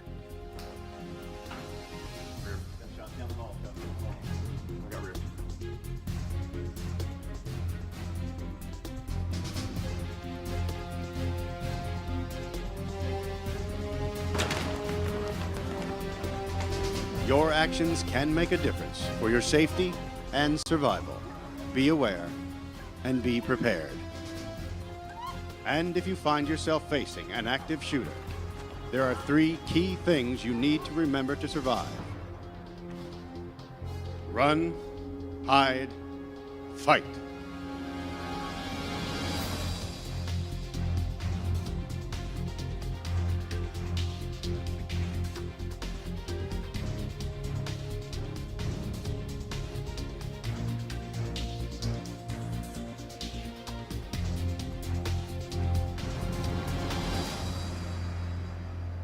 There's nothing more important than being ready if you have to be ready. The other video I'm going to share with you is a message from the State Chancellor's office. And at times, I know that we might forget that although we are our own district with 4 great colleges, we are also— morning that began like any other turned tragic. No, be quiet. We also are part of a state system of 114 community colleges. I know that some of us think it's still 112, but it's 114 now. Our system is led by a new chancellor named Dr. Eloy Oakley. Recently, he presented a vision to the Board of Governors that is worth viewing and acting upon. I am pleased to share the video with you today as we begin our new academic year. Your president and PBIM members will lead more discussions about moving Chancellor Oakley's thought forward.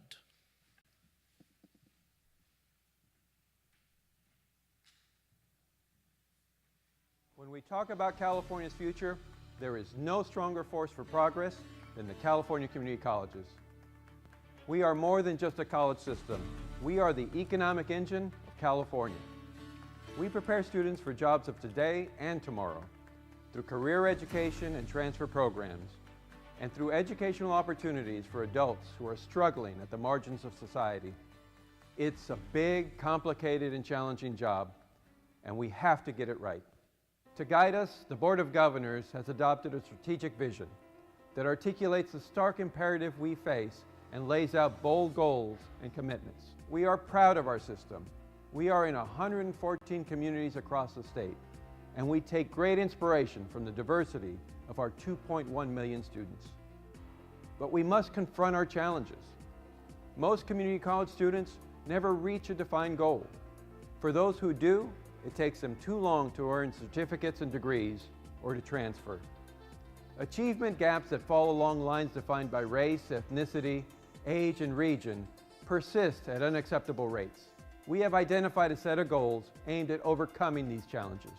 Increase the number of students earning industry value credentials by at least 20%. Increase the number of students who transfer to the University of California and California State University by 35%. Reduce the number of units accumulated by students who complete degrees. Increase the number of students who get jobs in their field of study. Close achievement gaps, once and for all. Some may say that our goals for the next 5 and 10 years are too ambitious, unattainable, or unrealistic. In response, we say, join us. Help us reach these goals. because we don't have a choice. More and more Californians are turning to us to connect to this new economy, which is unforgiving for people without skills and credentials. Our vision for change puts a sharp focus on students' goals and needs, designing programs and making decisions that put students first, having high expectations and high levels of support for all students, including working adults. We need everyone to join in our commitments, to follow our progress, and to hold our system accountable.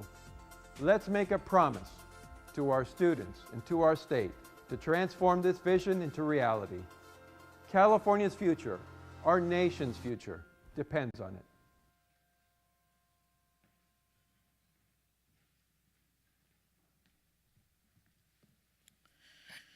So we do have our work cut out for us, and I think those measurable goals are things that we certainly need to attend to. I'd like to move forward with recognition awards, and some members of the Leadership Academy will be helping me with that, and we have a short video as well.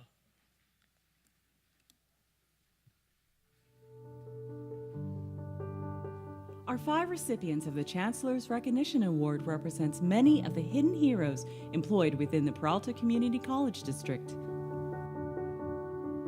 Once Hoyko landed in the College of Alameda's Aviation Maintenance Technology program in 2013, the program soared. It's recognized as one of the best in the state. From teaching, overseeing enrollment, managing and cleaning the airport campus, to partnering with industries and high schools, there isn't too much Professor Ko won't take on in order to ensure the AMT program is a success.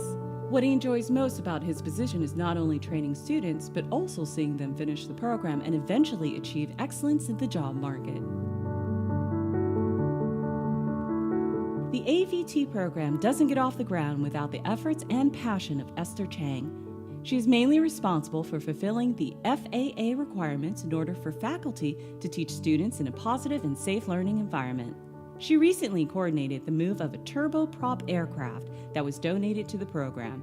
Esther has been in this role for 3 years and is admired for being hardworking and going beyond what is needed to get things done. Esther finds enjoyment out of seeing students from different backgrounds find their path in life, and many students have thanked her for being their mentor.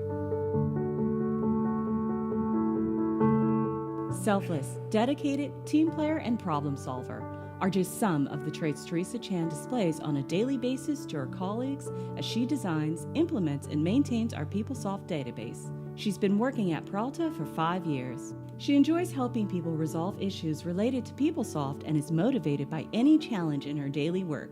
Because she keeps things running and is a highly skilled solutions-driven technologist, Teresa has been deemed the glue.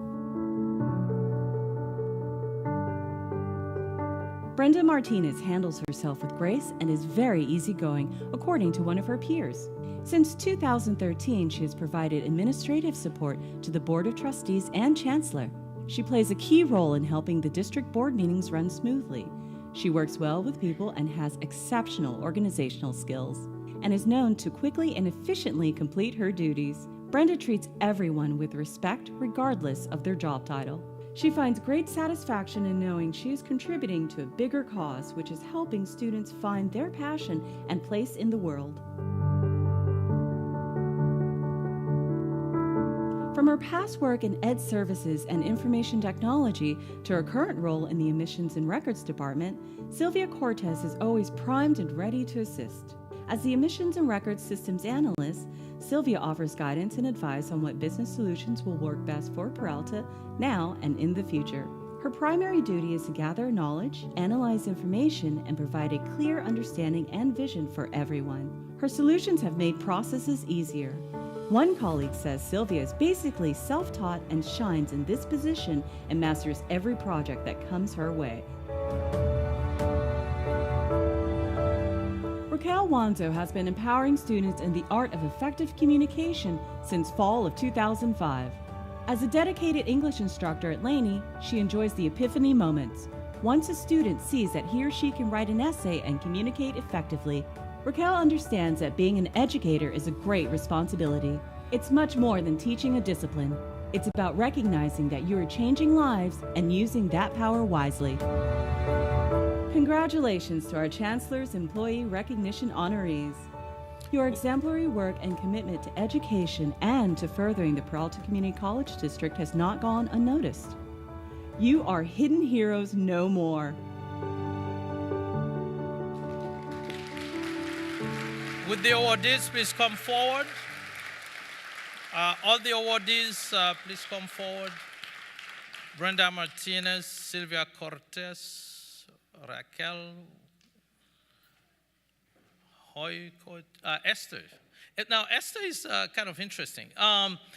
Esther went to Carson City to pick up an airplane for the program.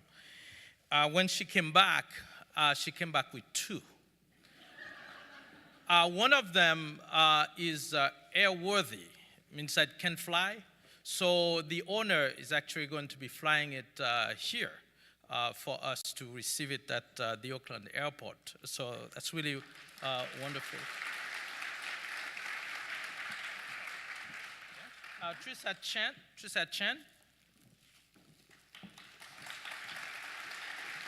Congratulations.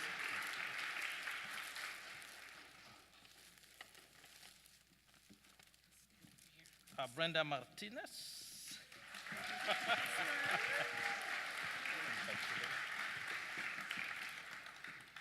Sylvia Cortez.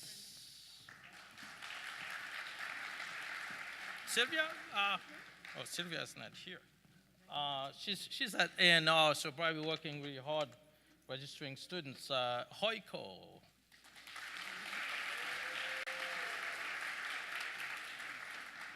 Esther Chang.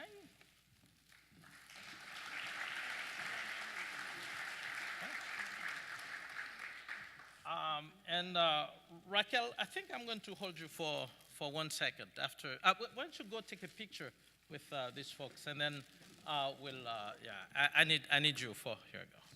Yeah.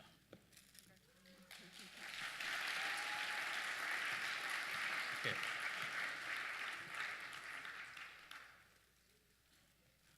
Okay, Faiza, you done?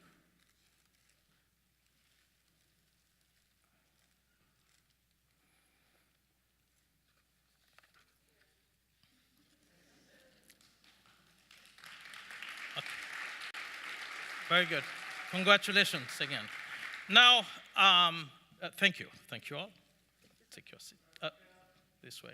Raquel, would you come over here for a second? Come on. I have a guest for you. Ayana, would you please come forward?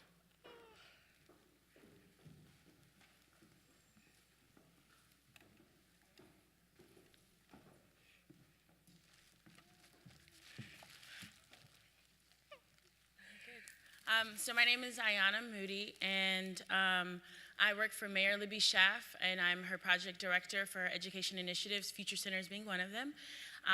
And I'm here mostly due in part to Professor Wanzo.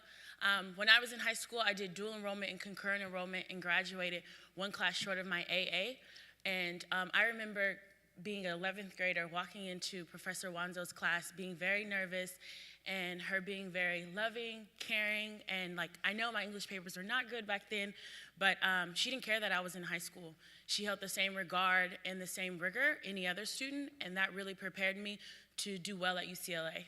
And while I was at UCLA, when I graduated from high school, I remember still sending her my papers, wanting help, wanting assistance, and she was like still very, very supportive in that process. And I remember we lost touch for a long time, and so working with Chancellor Laguerre now very closely with Peralta Promise, I was telling him like, oh my God, I have this amazing professor at Laney. I want to know if she's still there.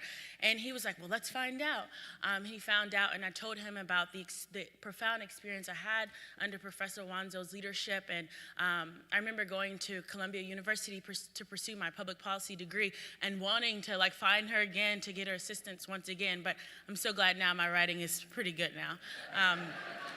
And so I just say that to say a call to action to all the professors here, like as Peralta Promise is increasing and more high school students are coming into classrooms, like there is so much great potential that you can do, because you never know where students end up. Like it's been like nearly 10 years and I haven't found her, but I'm so glad you're still here doing the great work and inspiring many students. And thank you so much, Chancellor Laguerre, for making this possible. And I have all of my essays from high school. Thank you.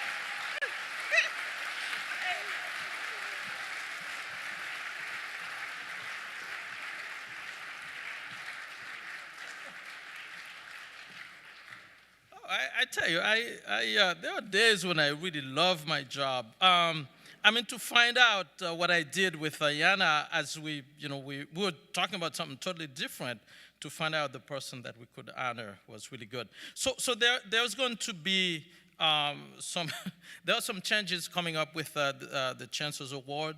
And if somebody said that I never listen to what's coming up, how my people in the Leadership Academy have changed my award. So it's not going to be done the way that I love to do it, but the way that they think that it should be done. Keiko, would you? Good morning. So we were so excited to announce this fall semester's choice for the Chancellor's Award. And as you know, the award recognizes and honors full-time, part-time, faculty, classified, confidential, and administrative employees who have made an impact within their departments and within the greater Peralta College community. With that, we have a new campaign, and we're calling it the Peer Choice Selection Campaign, and Maria Spencer will explain what we want you to do. So, see what happens when you're part of the Leadership Academy under the Chancellor? He makes us flip the script. So we are going to flip the script for him, and we're going to talk about this wonderful campaign that I believe that all of us can take a part in. One of those is being the peer choice person, where you get to assess yourselves personally on that level exactly who that next awardee should be for the next term, the next selection process. So, with that said, we are going to be sending you a series of emails that kind of discusses the process, because it does take a little bit of time. We do have criteria, guidelines for it, and one kind of area that we look at is, I'm going to pull my documents, is outstanding achievement on the job, exceptional contributions toward effectiveness and efficiency of operations, outstanding service to other employees or visitors, and special efforts in promoting workforce diversity and inclusion. And I believe that there's many of us amongst ourselves that are visible but invisible at the same time. So let's work hard, look for our emails, look for our campaign in the long run from the team, and then try to make that decision where you send them to us and then we go to work, and then next time you're going to see them on the stage. So thank you so much.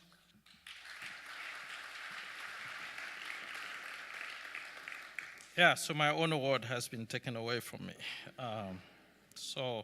I want to, going to abbreviate a lot of what I wanted to share with you. We have several new employees. However, I think most of them have been introduced already by other folks. The one person I'd love to introduce is the new president of Laney College, brand new. She hit, people hit the ground running. She hit the ground flying. That's Mr. Gilkerson. She's in the back.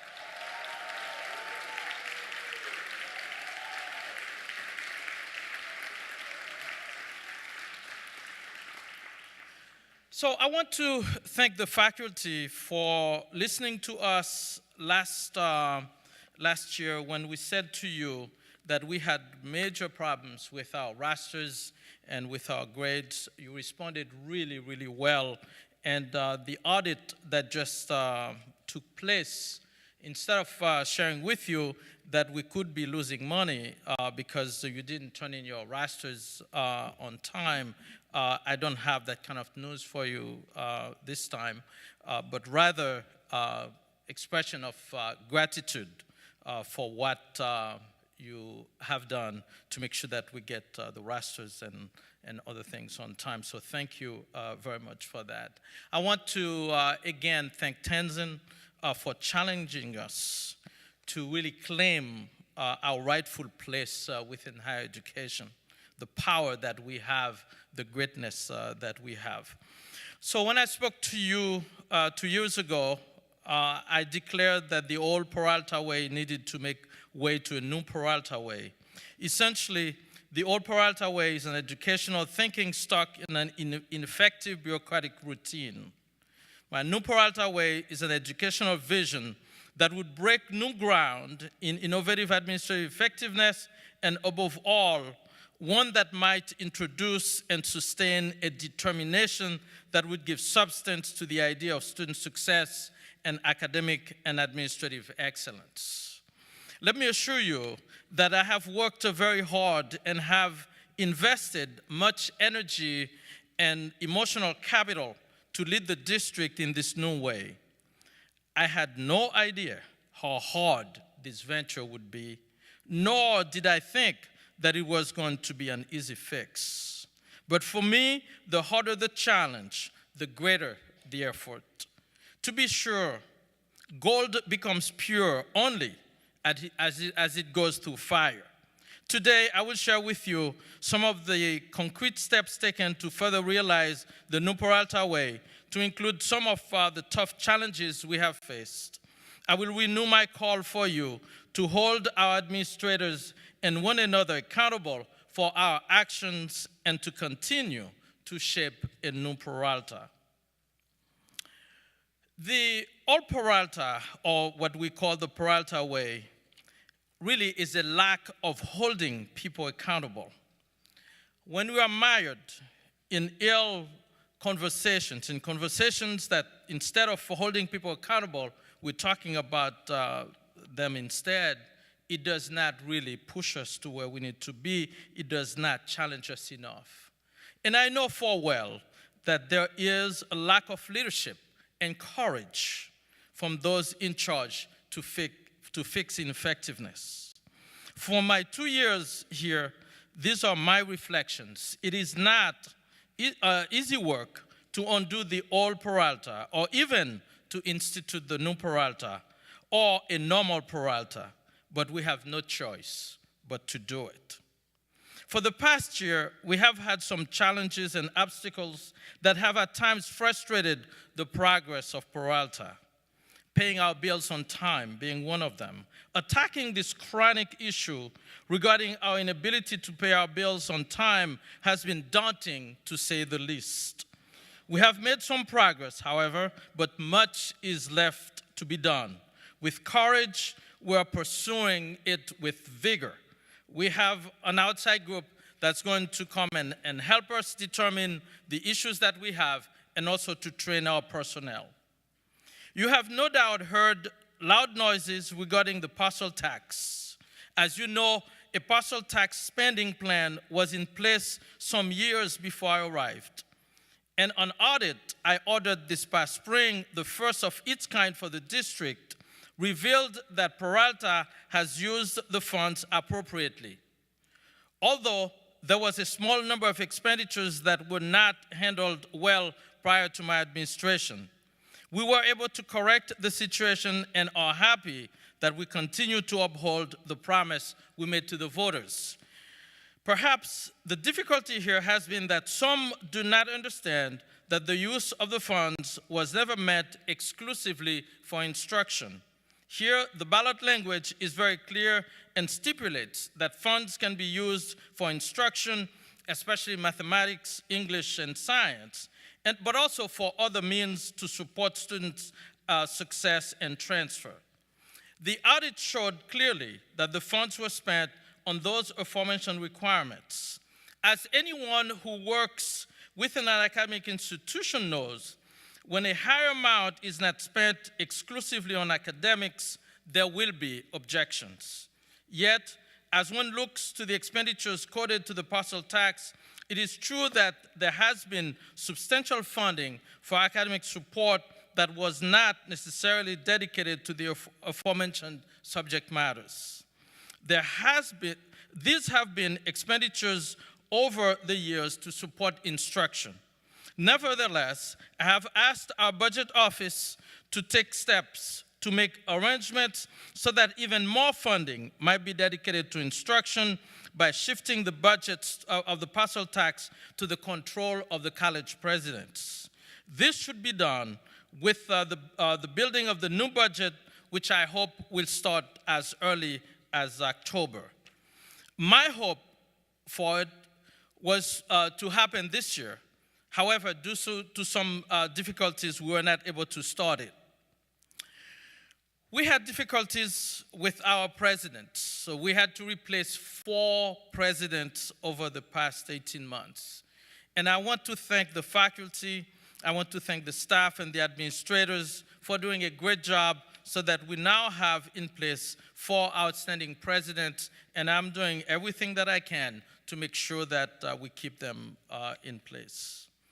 One of my greatest headaches last year were those numerous Laney emails copied to a lot of people with the subject line, "New leaks." We have fought leaks, and we have fought leaks, and we have worked hard to get things under control. But we realize that much work remains. The district is working very closely with the college to make sure that the infrastructure is redone so that those leaks can be gone once and for all. I'm sure all of you can come up with your own set of challenges that we have had over the past year, but I'm glad that we have worked through them and we are here, and despite the negative effect that they have had, we are still moving forward. Now, some new steps toward the new Peralta way. Building trust with the new college presidents is something that is extremely important to me and to them. So we are working together very closely. We had a president's retreat in May and another one in July, and we are building a team founded on trust, on commitment, accountability, and achievement, all distinct features of a new Peralta way. We also embarked on a new campaign. We have worked with everyone in the district office to establish an understanding that we will provide answers to inquiries, telephone calls, emails within 48 hours of our receiving them. We will respond to you within 48 hours after we hear from you. It is a promise that I made to you 2 years ago, and the time is here for us to fulfill that promise. So starting today, if you do not receive responses within 48 hours of your sending an inquiry to the district, you need to contact Dr. Mary Denise Jackson, whose email is mdjackson@peralta.edu. I have communicated with the district office staff that we exist to support the colleges. We don't exist just to be a district office in ourselves. As Nancy Caton from BCC argues, the colleges cannot effectively do their jobs without the collaboration and responsiveness of the district office. The mindset needs to change to facilitate the success of the colleges. As I told our administrators recently, we ought to be worthy of the investment the colleges are making in us to achieve their success. I had something on information technology, but Jason came up and he shared with you everything that I had here. The only thing that I want to add is that for distance education, I want to thank Drs. Inga Stark and Mike Orkin and the Distance Education Committee for working very diligently to transform distance education at Peralta by adopting new standards, providing training, and garnering new instruments for distance education, or new investments for distance education. Really, a shout out to the Academic Senate, as well as to the Distance Ed Committee for making those things happen. We are very happy that we now are investing in our distance education. It's an endeavor that we neglected for too long. I want to thank the PBIM task force for the work it has done to strengthen the roles of our participatory governance committees. I'm looking forward to the formulation of a budget work group that will sit down with our finance office on a regular basis. We'll have faculty and staff who will spend significant amount of time building and maintaining our budget so that the budget is not done in secret, so that the budget is not a secret to anyone. We want to make sure that faculty and staff gets to participate in the construction of the budget. To this end, I'm encouraging faculty and staff leaders to visit 2 community colleges in the state that have the most transparent budget processes. One of them is Los Rios, and the other one is San Diego Community College District. If you are interested in visiting these places, I ask you to contact President Chenowski from PFT and President Smith from District Academic Senate. A transparent budget process is my sincere desire, and based on all I'm hearing, it is the desire of all of us as well. I am pleased that our budget director and vice chancellor of finance are eager to share their expertise in the building of the budget with all of us. When we are successful at having higher transparency in the budget, Peralta will have a well-laid foundation that should last indefinitely. I have proposed a working budget group that will be in session 3 times a month and during the summer months to help build the budget and to help translate the budget for the rest of us. Everyone who wants to know the budget very well should have an opportunity to do so. I want to recognize some of our accomplishments from last year.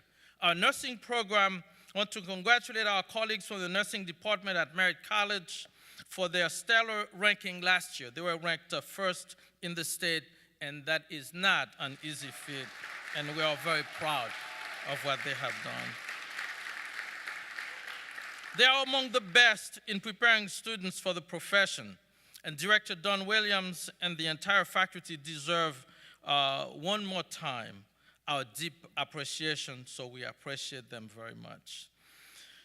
During this summer, we sent quite a few students overseas to China, to Ethiopia, to Cuba, and other places. You've heard from our Vice Chancellor that international education is going to have a new look, so we look forward to that.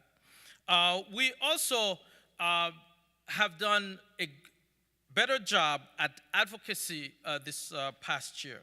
Some of our faculty have demanded that we engage in greater advocacy to have the government fund more of our programs. I'm pleased to report that the base allocation increase we received this year was the result of strong advocacy by Peralta and some other large urban districts. Not as successful, however, was a legislative request for $2 million for repairs at Laney. We received a lot of sympathy, but no cash. We have to try again. It is difficult, and I hope that you will join me in making sure that we continue our advocacy. The district had 8 SCCJC recommendations. Also, they can't sanction us, but sanctions for that as well.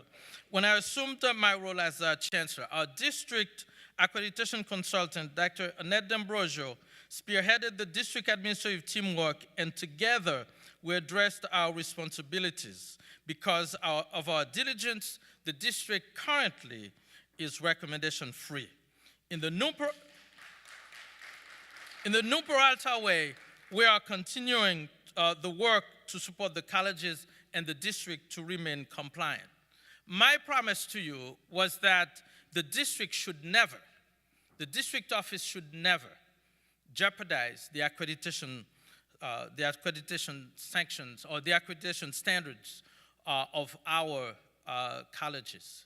We are here to help the colleges, not to hurt them, something that we are committed to.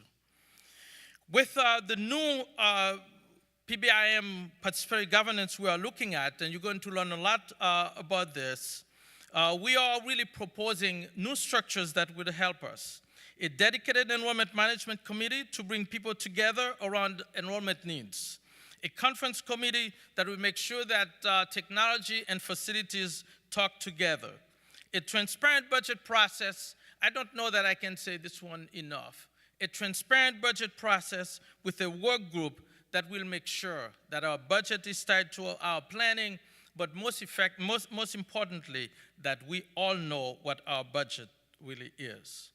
We have, in terms of opportunities before us, we have unprecedented opportunities to increase our enrollment through a variety of opportunities, including the expansion of non-credit and credit courses and greater outreach to our students. We need to identify students with a low balance on their accounts who have not been allowed to register. We look at the data. We have some students who owe us like $1,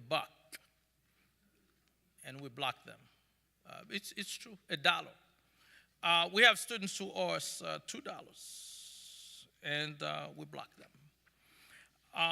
So that's really an issue. If you, as a faculty member, hear of any students who's blocked and who need to access Peralta because they have a balance, please let us know.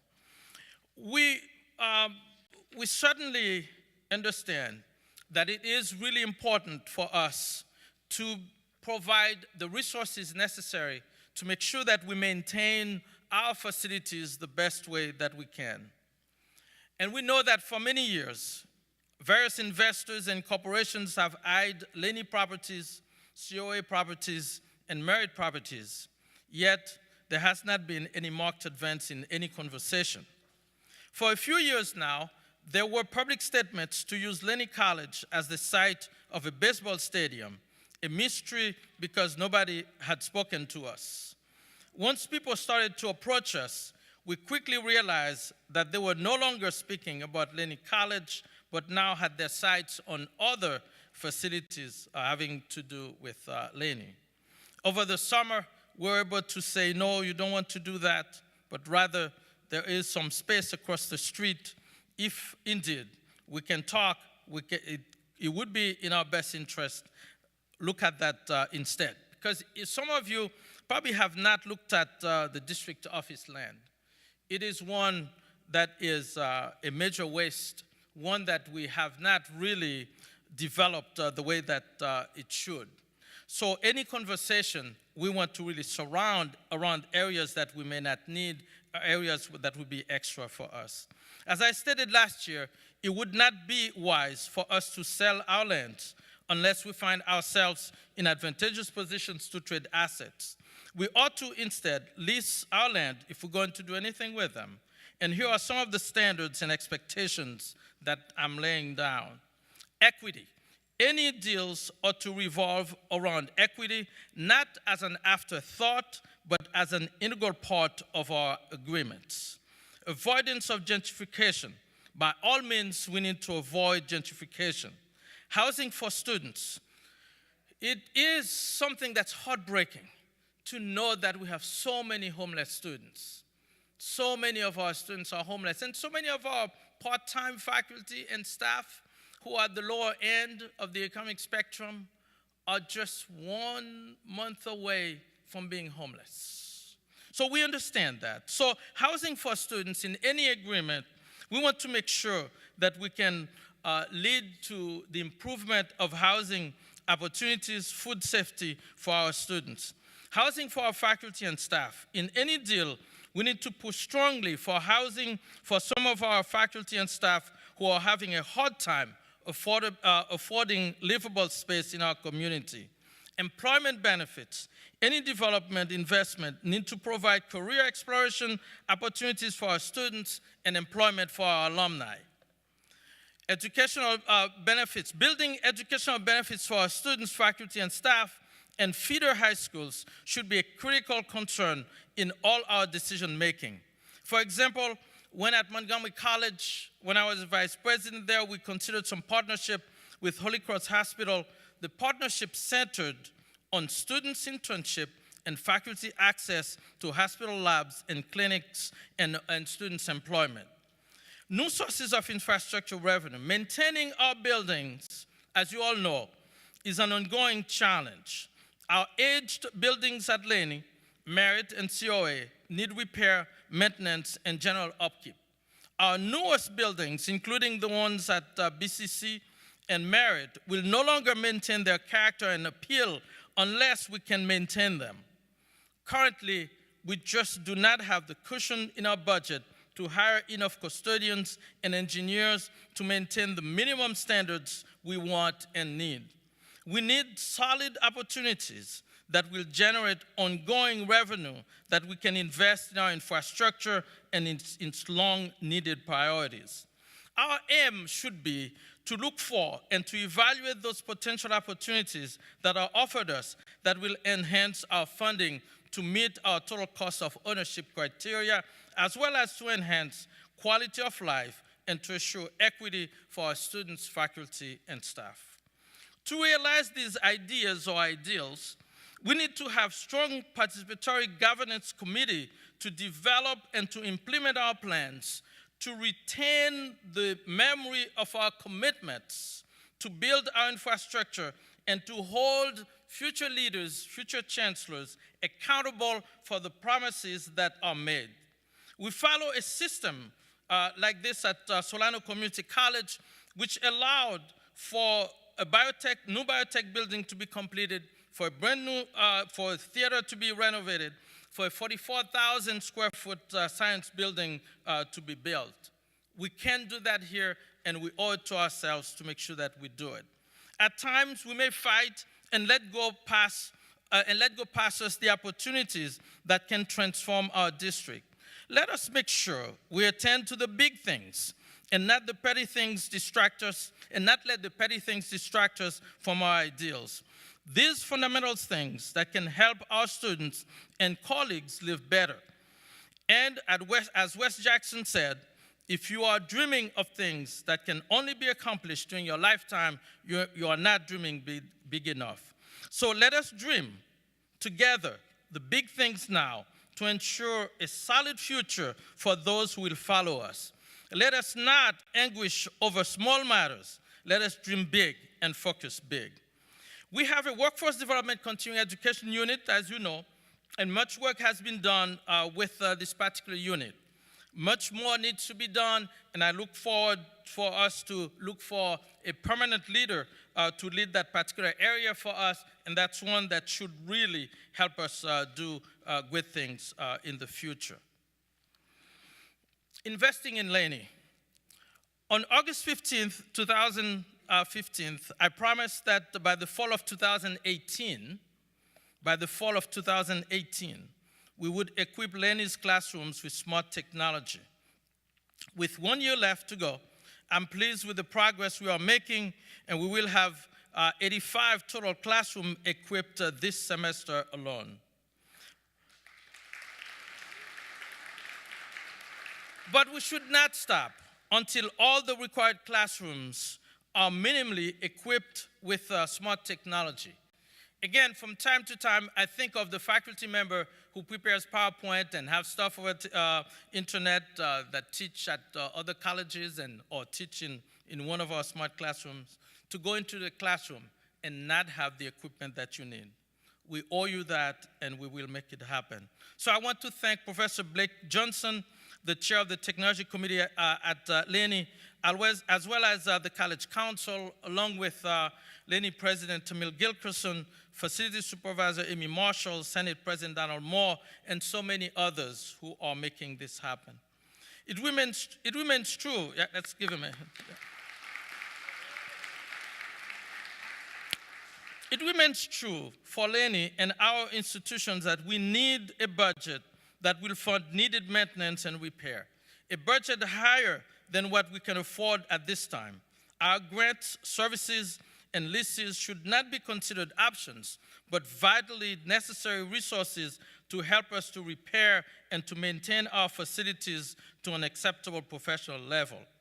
I'm heavily counting on investment in workforce development and continuing education to also help us with a more prosperous Peralta that will not only attend to its infrastructure, but also to provide better compensation for our part-time faculty. I want to thank the negotiating teams that gave us the contracts they gave us. You heard about those, really grateful for their work.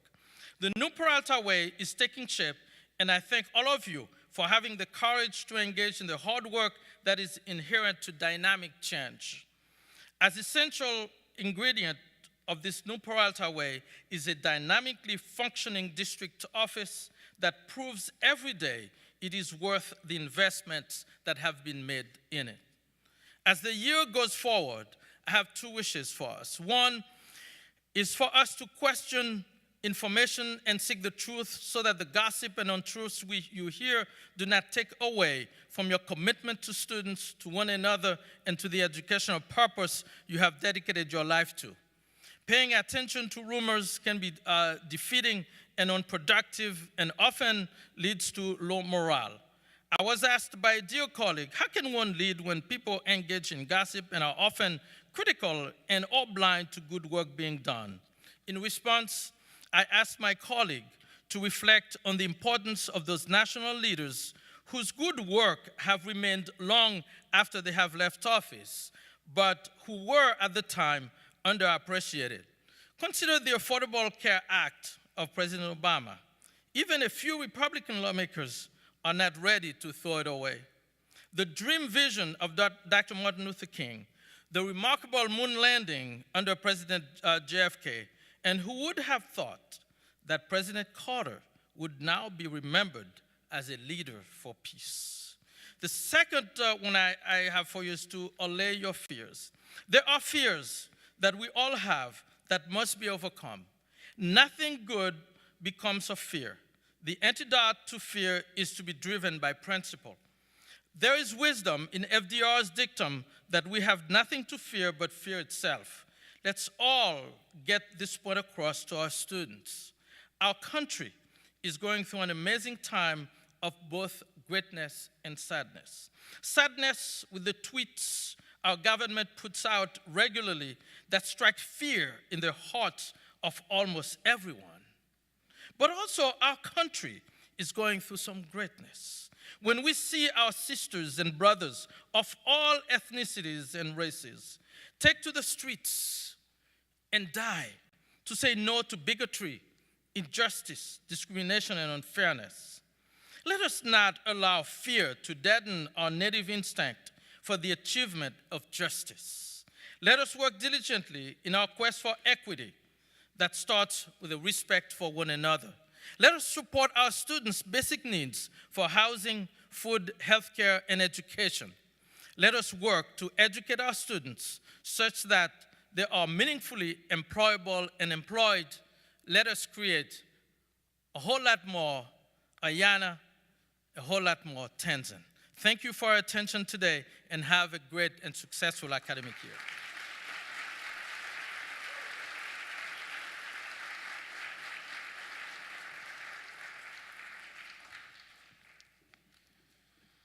Okay, I wonder if I get to keep the Chancellor's pen. And so, and I see many people are beginning to file out, and I really hope, and actually I'm not going to just hope, I'm going to ask that you remember Tenzin's challenge and reconsider whether you want to stay in with us or not. And if you go in for your bio break, I understand, but please make your way back here. As the Chancellor pointed out, we are in this endeavor to develop and actualize a new Peralta way. And too often, this idea of a new Peralta way is about changing others. When very often, as Brandy Howard mentioned in her address earlier this morning, it should be about developing ourselves. And so with that in mind, I am really thrilled to be introducing to you Dr. Veronica Neal, whose bio is in the program, but rather than focus on her accomplishments and the things that she's done in the past, I'd like to celebrate and introduce to you who she is. She is a person of empathy and humility, two characteristics that we hope to cultivate within our Peralta Community College culture. Her keynote is the beginning of a conversation. It's not a one-time thing. It is the beginning of a conversation that I'm grateful that she's offered herself to continue beyond this date. And I'm also grateful that Vice Chancellor Brown has offered to support. And in a way of showing our commitment to putting ourselves into and making true on the challenges that Tenzin made for us today. And so please, if you don't mind, let's give a really warm Peralta welcome to Dr. Veronica Neal.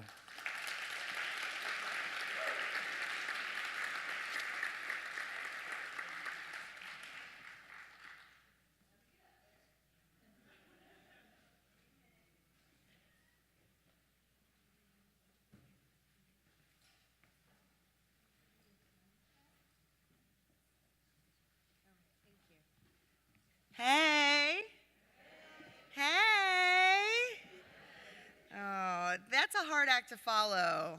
And I also know that I'm also competing with lunch, which I think starts in like 30 minutes. Is that right? Yes? It starts when I'm done.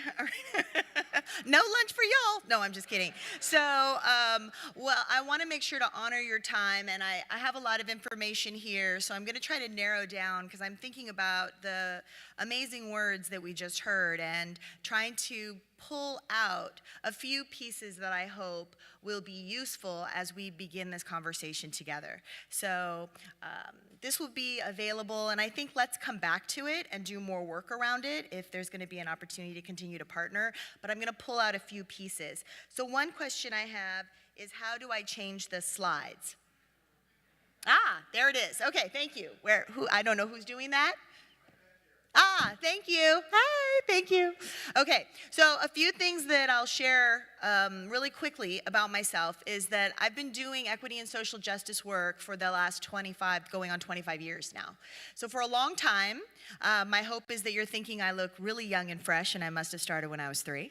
And I don't feel young and fresh, but I will say that it is really something I'm deeply passionate about, and I'm so honored and thrilled to be here with you in this conversation because it is so timely.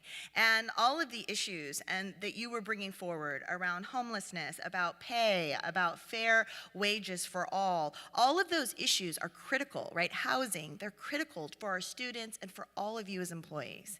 How many of you are part-time or classified professionals here today? Let's give them a round of applause.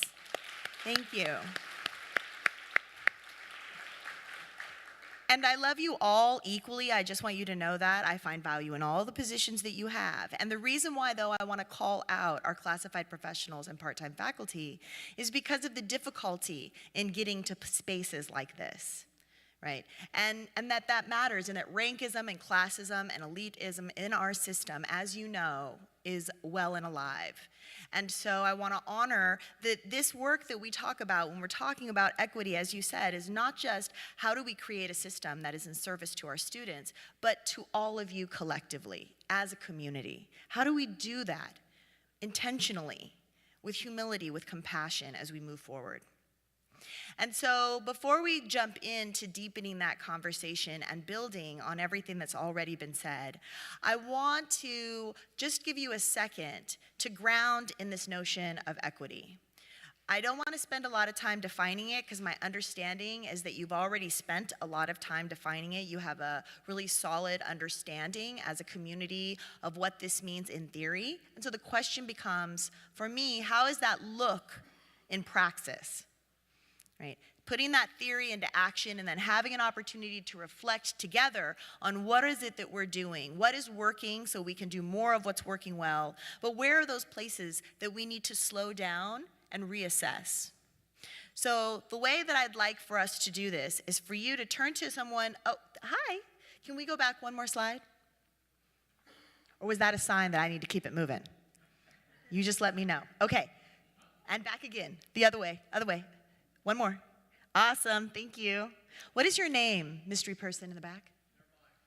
Oh, okay, sorry. What is their name? Jeremiah? Jared? Jeff, sorry, I was gonna get a J word. Thank you, Jeff, thank you. Okay, so 1-minute elevator pitch. My hope is that you're going to turn to the person next to you and you're going to share with them really quickly what equity means for you, okay? Before you do that, can I take this out? Okay, I feel awkward a little bit here behind the podium. So is this okay if I move? Great. So I'm very familiar. I grew up in a community culture where call and response was the norm. Do folks know what that is? Right? If you're responding, you know what that is. And so that's great. So I grew up in that conversation where it was yes, no, girl, stop. And so that, if you're doing that, even if you're giving me signs, like if I'm talking about something and you're like, that's them. I mean, I just need for you in some way to communicate with me where we are, because we're going to move quickly in the short amount of time we have. Does that sound good? Woo, you're with me? Awesome. So really quickly, we're going to jump into this. If you can turn to the person next to you and you're walking across campus, someone says, hey, what is this equity? What would you say? Really quickly.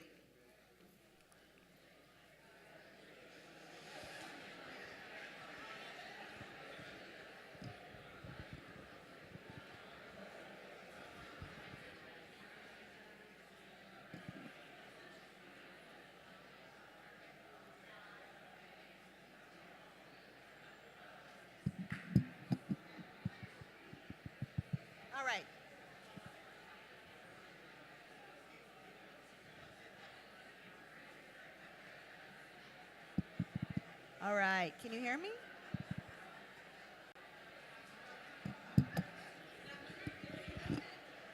All right, that's time.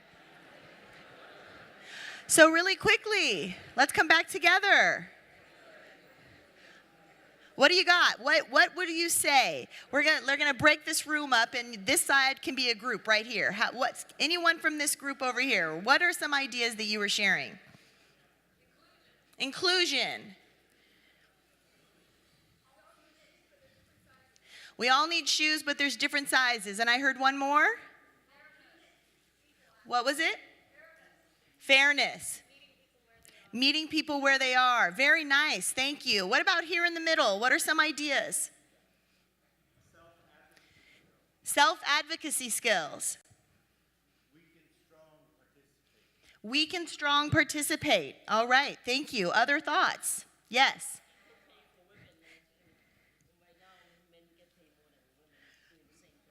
So equal pay for women. Equal access. I'm sorry? I can more than hear you. I listen. It's beautiful. Thank you. And you're sharing? All fundamental human needs are guaranteed to all. And one last one there. Yes. Realize your potential. Nice. Very nice. So there's lots of definitions in the house, and I love that. And I often will ask people, right, beyond the definition, what is it that you're doing, right? What does that look like then in your practice, in your day-to-day life?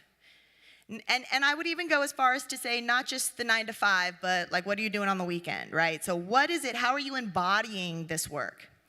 And I'll often have folks say to me, I love equity. And I'm like, I know, I do too. It's like totally my thing. I'm really into it. I love it too. But what are you doing? Like, what does it look like? And they'll be like, ooh, I love it. And I'm like, no. It's actually, move behind, it's actually a thing that we do, right? It's something we put into action. Having good condition, the intention doesn't create conditions. Good intentions don't create conditions. That there's something that we actually have to do. And so my guess is a lot of that is already happening, but there's always an opportunity to do more and to reflect and think about how we do that with more intentionality and as a community. Jeff, thank you. So just a friendly reminder here that it is at its core equity and justice. That is the definition, equity and justice. How you choose to operationalize equity at your campus looks different. It's gonna look different at every campus. But the idea is at its core the same. The state has asked us to focus on these 5 indicators. Are you familiar with these? Access, retention, course completion, graduation, BSI, ESL completion. These indicators are assigned to us if we're able to move the dial, that we've been able to better equitize our institutions.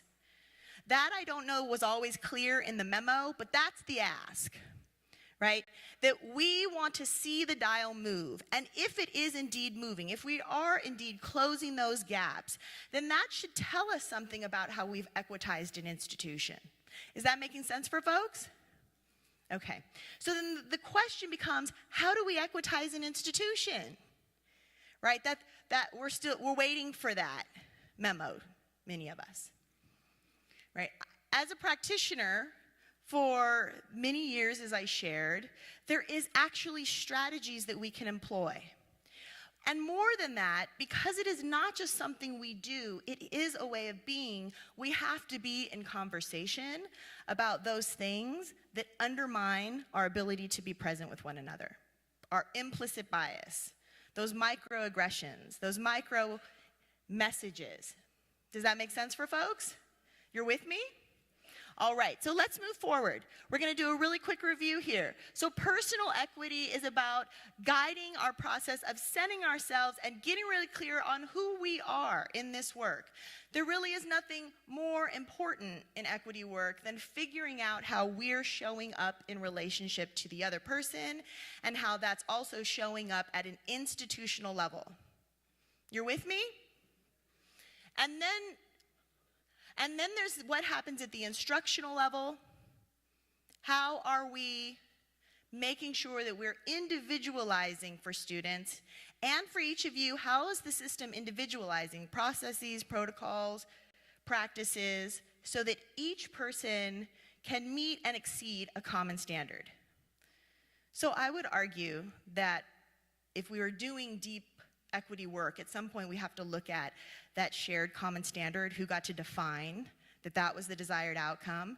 But right now, we have, in theory, agreed that the outcome that we're looking to is going to be graduation or those pieces, right? And so then what do we do? What do we do collectively? What do we do interpersonally? What do we do at the interpersonal level to fully embody equity work?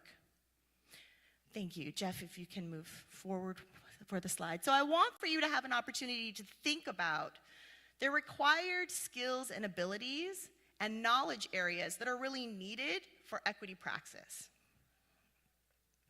And I want for you to just have an opportunity to do a little self-assessment. How do you think you're doing in terms of recognizing, responding, redressing, creating, and sustaining, and applying equity-mindedness? How is that showing up for you? So just a quick moment to look at these, maybe on a scale 1 to 5. How do you think you're doing? I'm doing really good, or I have a lot of work to do there. And then just turn to the person quickly next to you and check in for a second. Really quick, and then we'll come back together.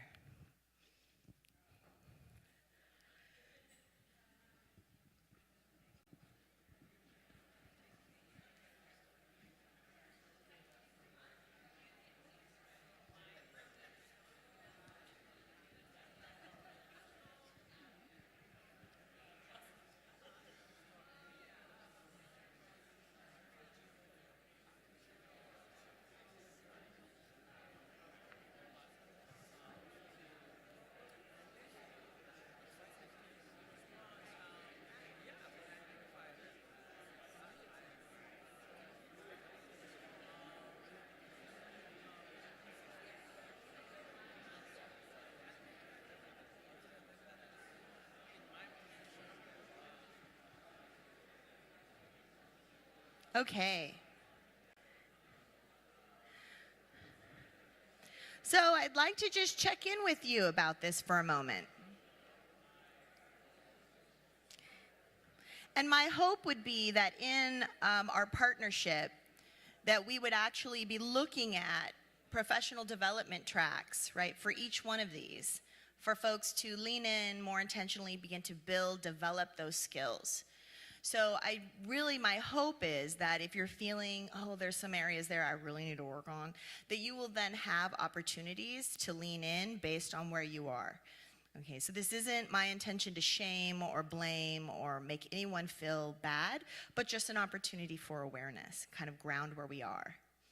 So talk to me a little bit about these. How do folks feel like you're doing? How many of you think I'm pretty good at recognizing bias by a show of hands? All right, I see some people like, I don't know, like, on Monday I was good, right? Okay, saw that one thing. What about responding? Okay, so a few people, all right. Redressing or setting right in the short term or in the long term? Okay. Creating and sustaining a more bias-free, equitable learning environment? Okay. And applying an equity cognitive frame? Okay. Okay. Yes. One of the challenges is the individual is not apart from the collective, right? So some of these things require collective support. Exactly.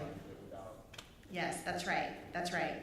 And I always feel that for me, I'm always giving myself low marks because in every environment, it's always changing. The students are always changing, the needs are always changing. So it's hard, especially because I can only recognize bias from my vantage point, right? From where I stand, here's what I can see.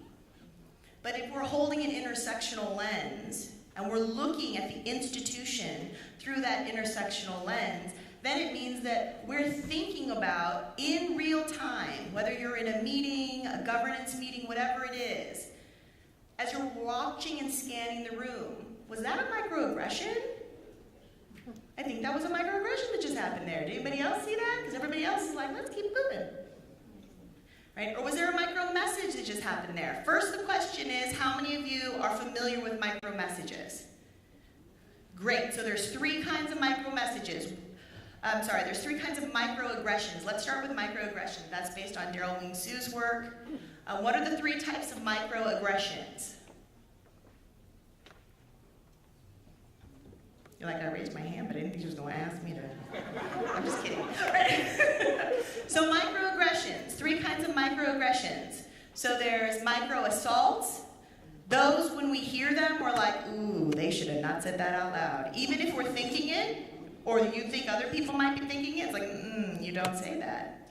It's an inside thought. Right? A micro invalidation, I get this pretty commonly. About once or twice a week, someone will say, you're so articulate. And Daryl Wing Su, in his book, Daily Microaggressions, actually talks about that phenomenon, in particular for Black and brown folks. That kind of, oh my gosh, I had no idea you could say things like that, right? This kind of surprise. It's kind of rooted in this unconscious implicit bias of, oh my, that's a surprise, right? Which makes it challenging if the person next to you actually was with good intentions, saying, you're articulate. I can remember doing this training, this woman came up to me after we had talked about microaggressions, and after she came out into the hall, she just starts crying. She's like, but you are so articulate, now I don't know what to say. Oh my God, you're totally microaggressing on me right now, right? Because I'm hugging her. So, but the thing is, we talked about it, right? I said, so tell me what that means to you.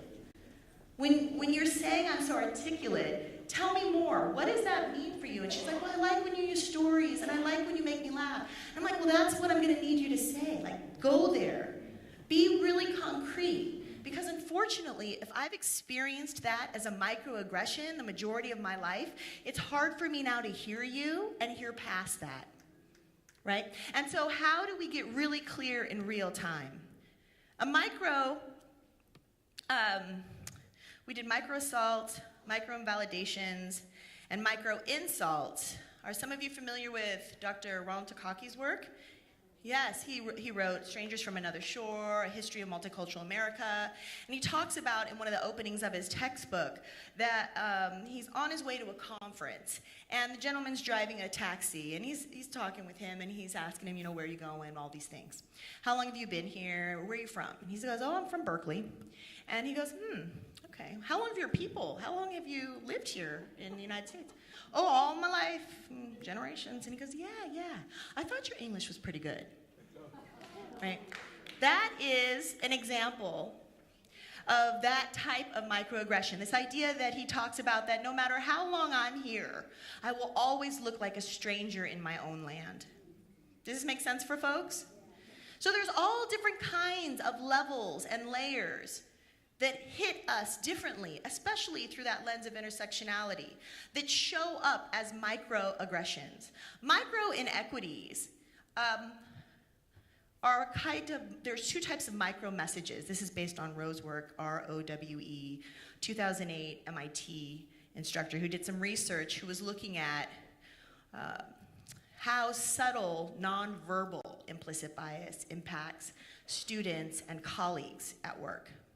And so this would be the example of a micro inequity. You go into a meeting, everyone's in a meeting, and someone with more institutional power than maybe, say, you, comes in the room, and other folks with more institutional powers, they start greeting them. They don't see you, you become invisible.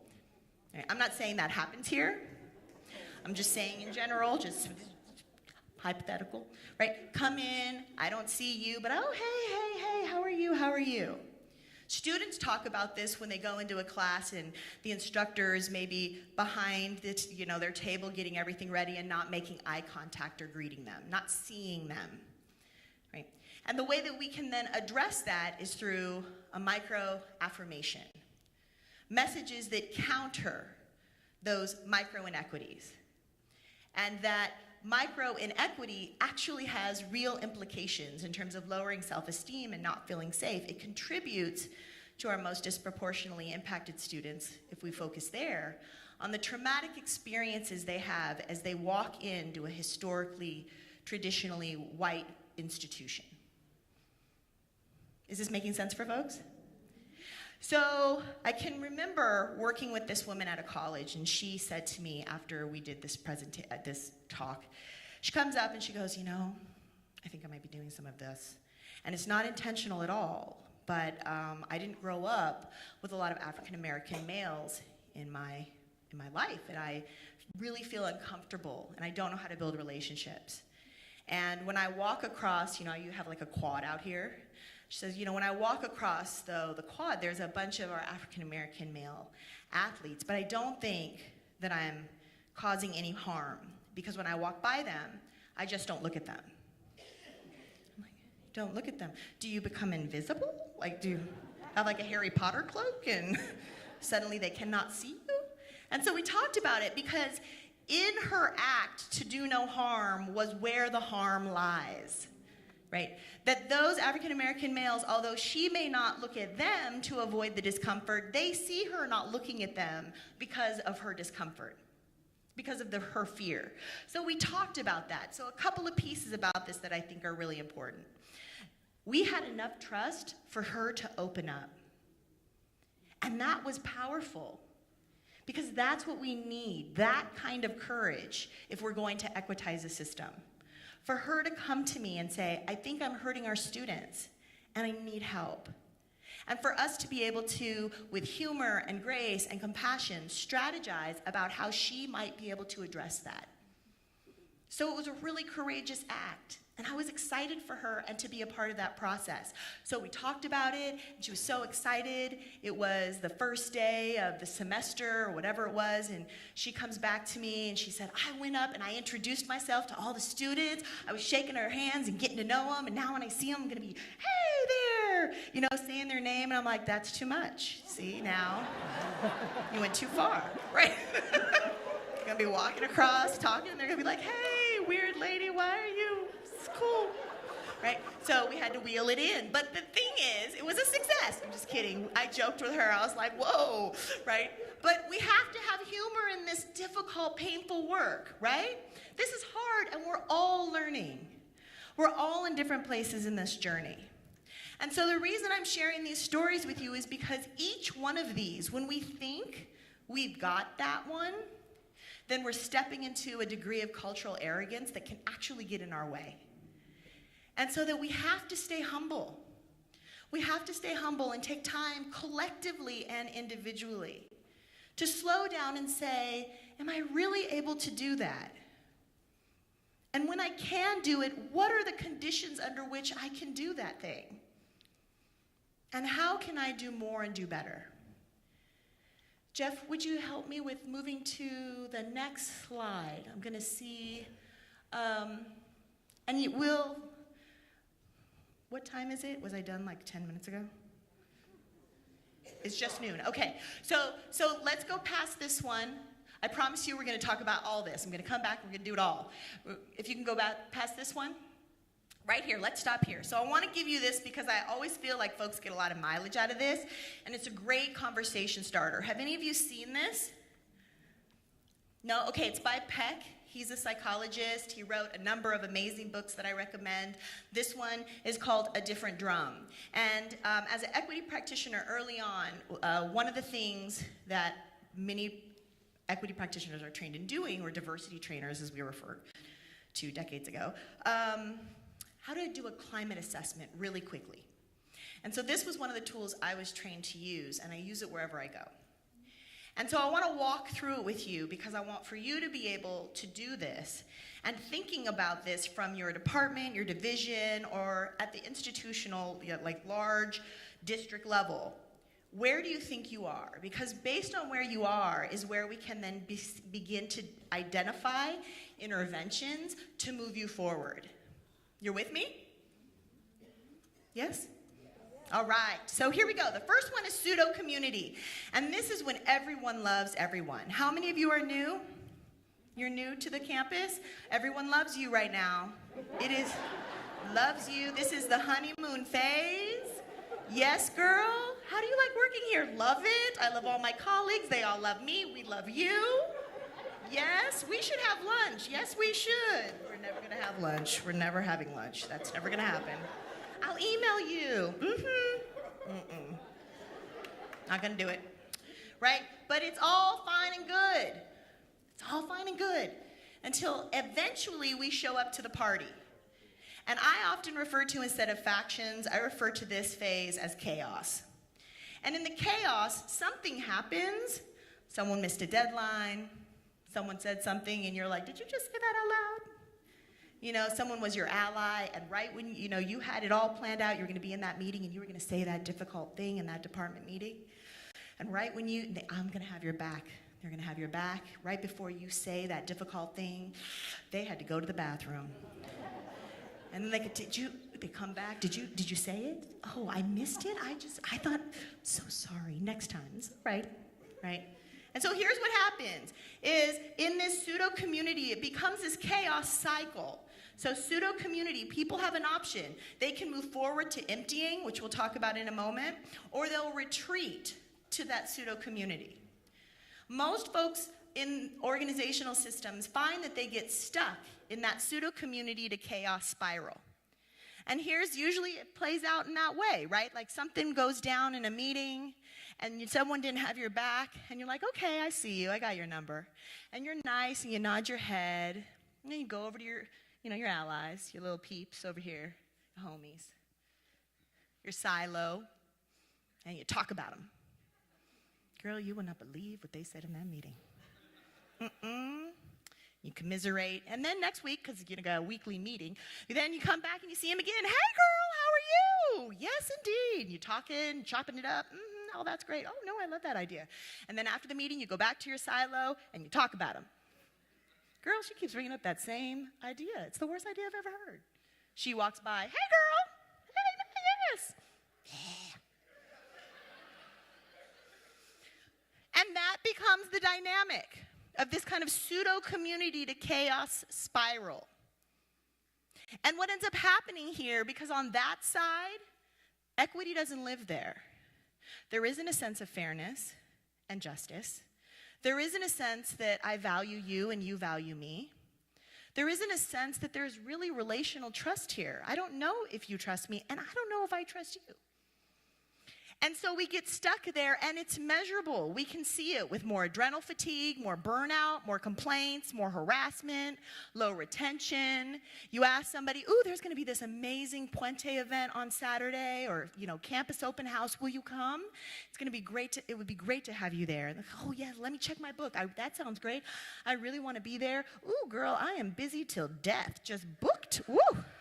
I have a busy life between now and when I die. I just can't ever be there. I'm sorry, right? No one is giving even a little extra. It's a wrap. My colleague and I, we talk about like the walking wounded. I see this happen with lots of folks. They're new. Maybe you've seen this experience. Maybe this has been your experience where you showed up and you're like, I'm going to change the world one student at a time. I'm going to do it. It's going to be great. And then 5 years later, girl, don't ever talk to me again. They don't want to talk to you. They don't want to see you. They're just mad. Because something happened in those 5 years that put out their fire. Are you with me? And so the idea is, if we really want to create a different kind of institution, if we want to fundamentally change, we can even talk about it in the terms that you were using that I thought were so powerful, this new Peralta. Let's put it in that context. Then partly what has to happen is we have to acknowledge those wounds, those betrayals, those hurts, and we have to do that with intentional conversation. So that's what emptying is. It's there are lots of ways we can talk about it: courageous conversations, difficult conversations, fierce conversations. I do a lot of work and training around calling in, creating a calling in culture instead of calling folks out. How do we call them in? The idea, though, is that these are conversations with real skill, knowledge, and ability behind them. They're not something just went down in this meeting and you're walking across campus and someone jumps out from behind a bush and's like, hey, can we talk? Right? And you're like, what? No, we can't talk. Why are you in that push. Like, that's not what's happening. Actually, something goes down, and there's a collective commitment to address it. Because you know that in doing so, it not only serves you well, it serves who? The students. Because when you do better, they'll do better. And so the idea is, we don't need to be besties and have a sleepover Friday after this conversation, but we do need to have the conversation because it matters. Because we do carry that emotional trauma. We bring it with us. I have met people where I will say, oh, you should really partner with so-and-so. You have really these similar ideas, similar pedagogy. It would be amazing for students to have you partner. And they'll be like, why? Well, in 1985, girl. What? In 1985? No, we need to leave everything, including neon, in the 80s. That's not doing that. Why are we still mad about 1985? But that happens in our institutions, right? Very unforgiving, the system that I have found in my years of practice. Higher ed can be very unforgiving. One mistake and that's a wrap. And we need to be more forgiving, especially as we're partnering and building ally relationships, because inevitably we will make mistakes. And so can we not be me teaching more, but how can we partner so we can be in real, authentic conversation? And that's what emptying is about. Conversations where there's a collective commitment with knowledge, skill, and ability behind it, so that we can move to those places and start to air some of those issues, those grievances, those pains, and recover and heal with the goal of being a truer community. And over on this side, where emptying and true community, that's what an equitized institution would look and feel like. There's more fairness, there's more justice, there's more sense of relational trust, there's more sense of relational value. How many of you would love to be living in a more equitized institution? Yes, yes. I want that for all of us, not just when we go to work. I want it in general. And so how do we do that collectively? And that becomes, I think, the real question for our equity work. Because the prerequisite for equity work is trust and community. Otherwise, we're doing a lot of lip service. And it's the superficial, right? It's just the surface level work. Because we can't break through that chaos to pseudo-community spiral without real commitment and intention. And so I think the reason why I decided, as I was sitting there thinking, I have just a small amount of time, what do I want to offer to you? And what I want to offer to you is an opportunity to really reflect and think about, where do you see yourself situated in the institution, at the department, your division, or at the college level? And how have you contributed to that? And how can you help to change that? How can we collectively begin to move together towards that new Peralta that you're envisioning? And definitely there needs to be time to make sure that you feel prepared for those conversations, that you have an opportunity to feel that you have support for when you're in a conversation and you have to say that difficult thing, or you have to hear that difficult thing. But I think what I would leave you with is the notion of hope. That there actually is a way, if you're feeling in places stuck in that spiral, that you can move out, that you can move forward. And so I'm excited to have an opportunity to come back and to continue to partner with you and to think about your ongoing change, this ongoing culture you're developing, and hopefully be a partner in facilitating some of that emptying and really deepening that truer community. So thank you for your time. Thank you.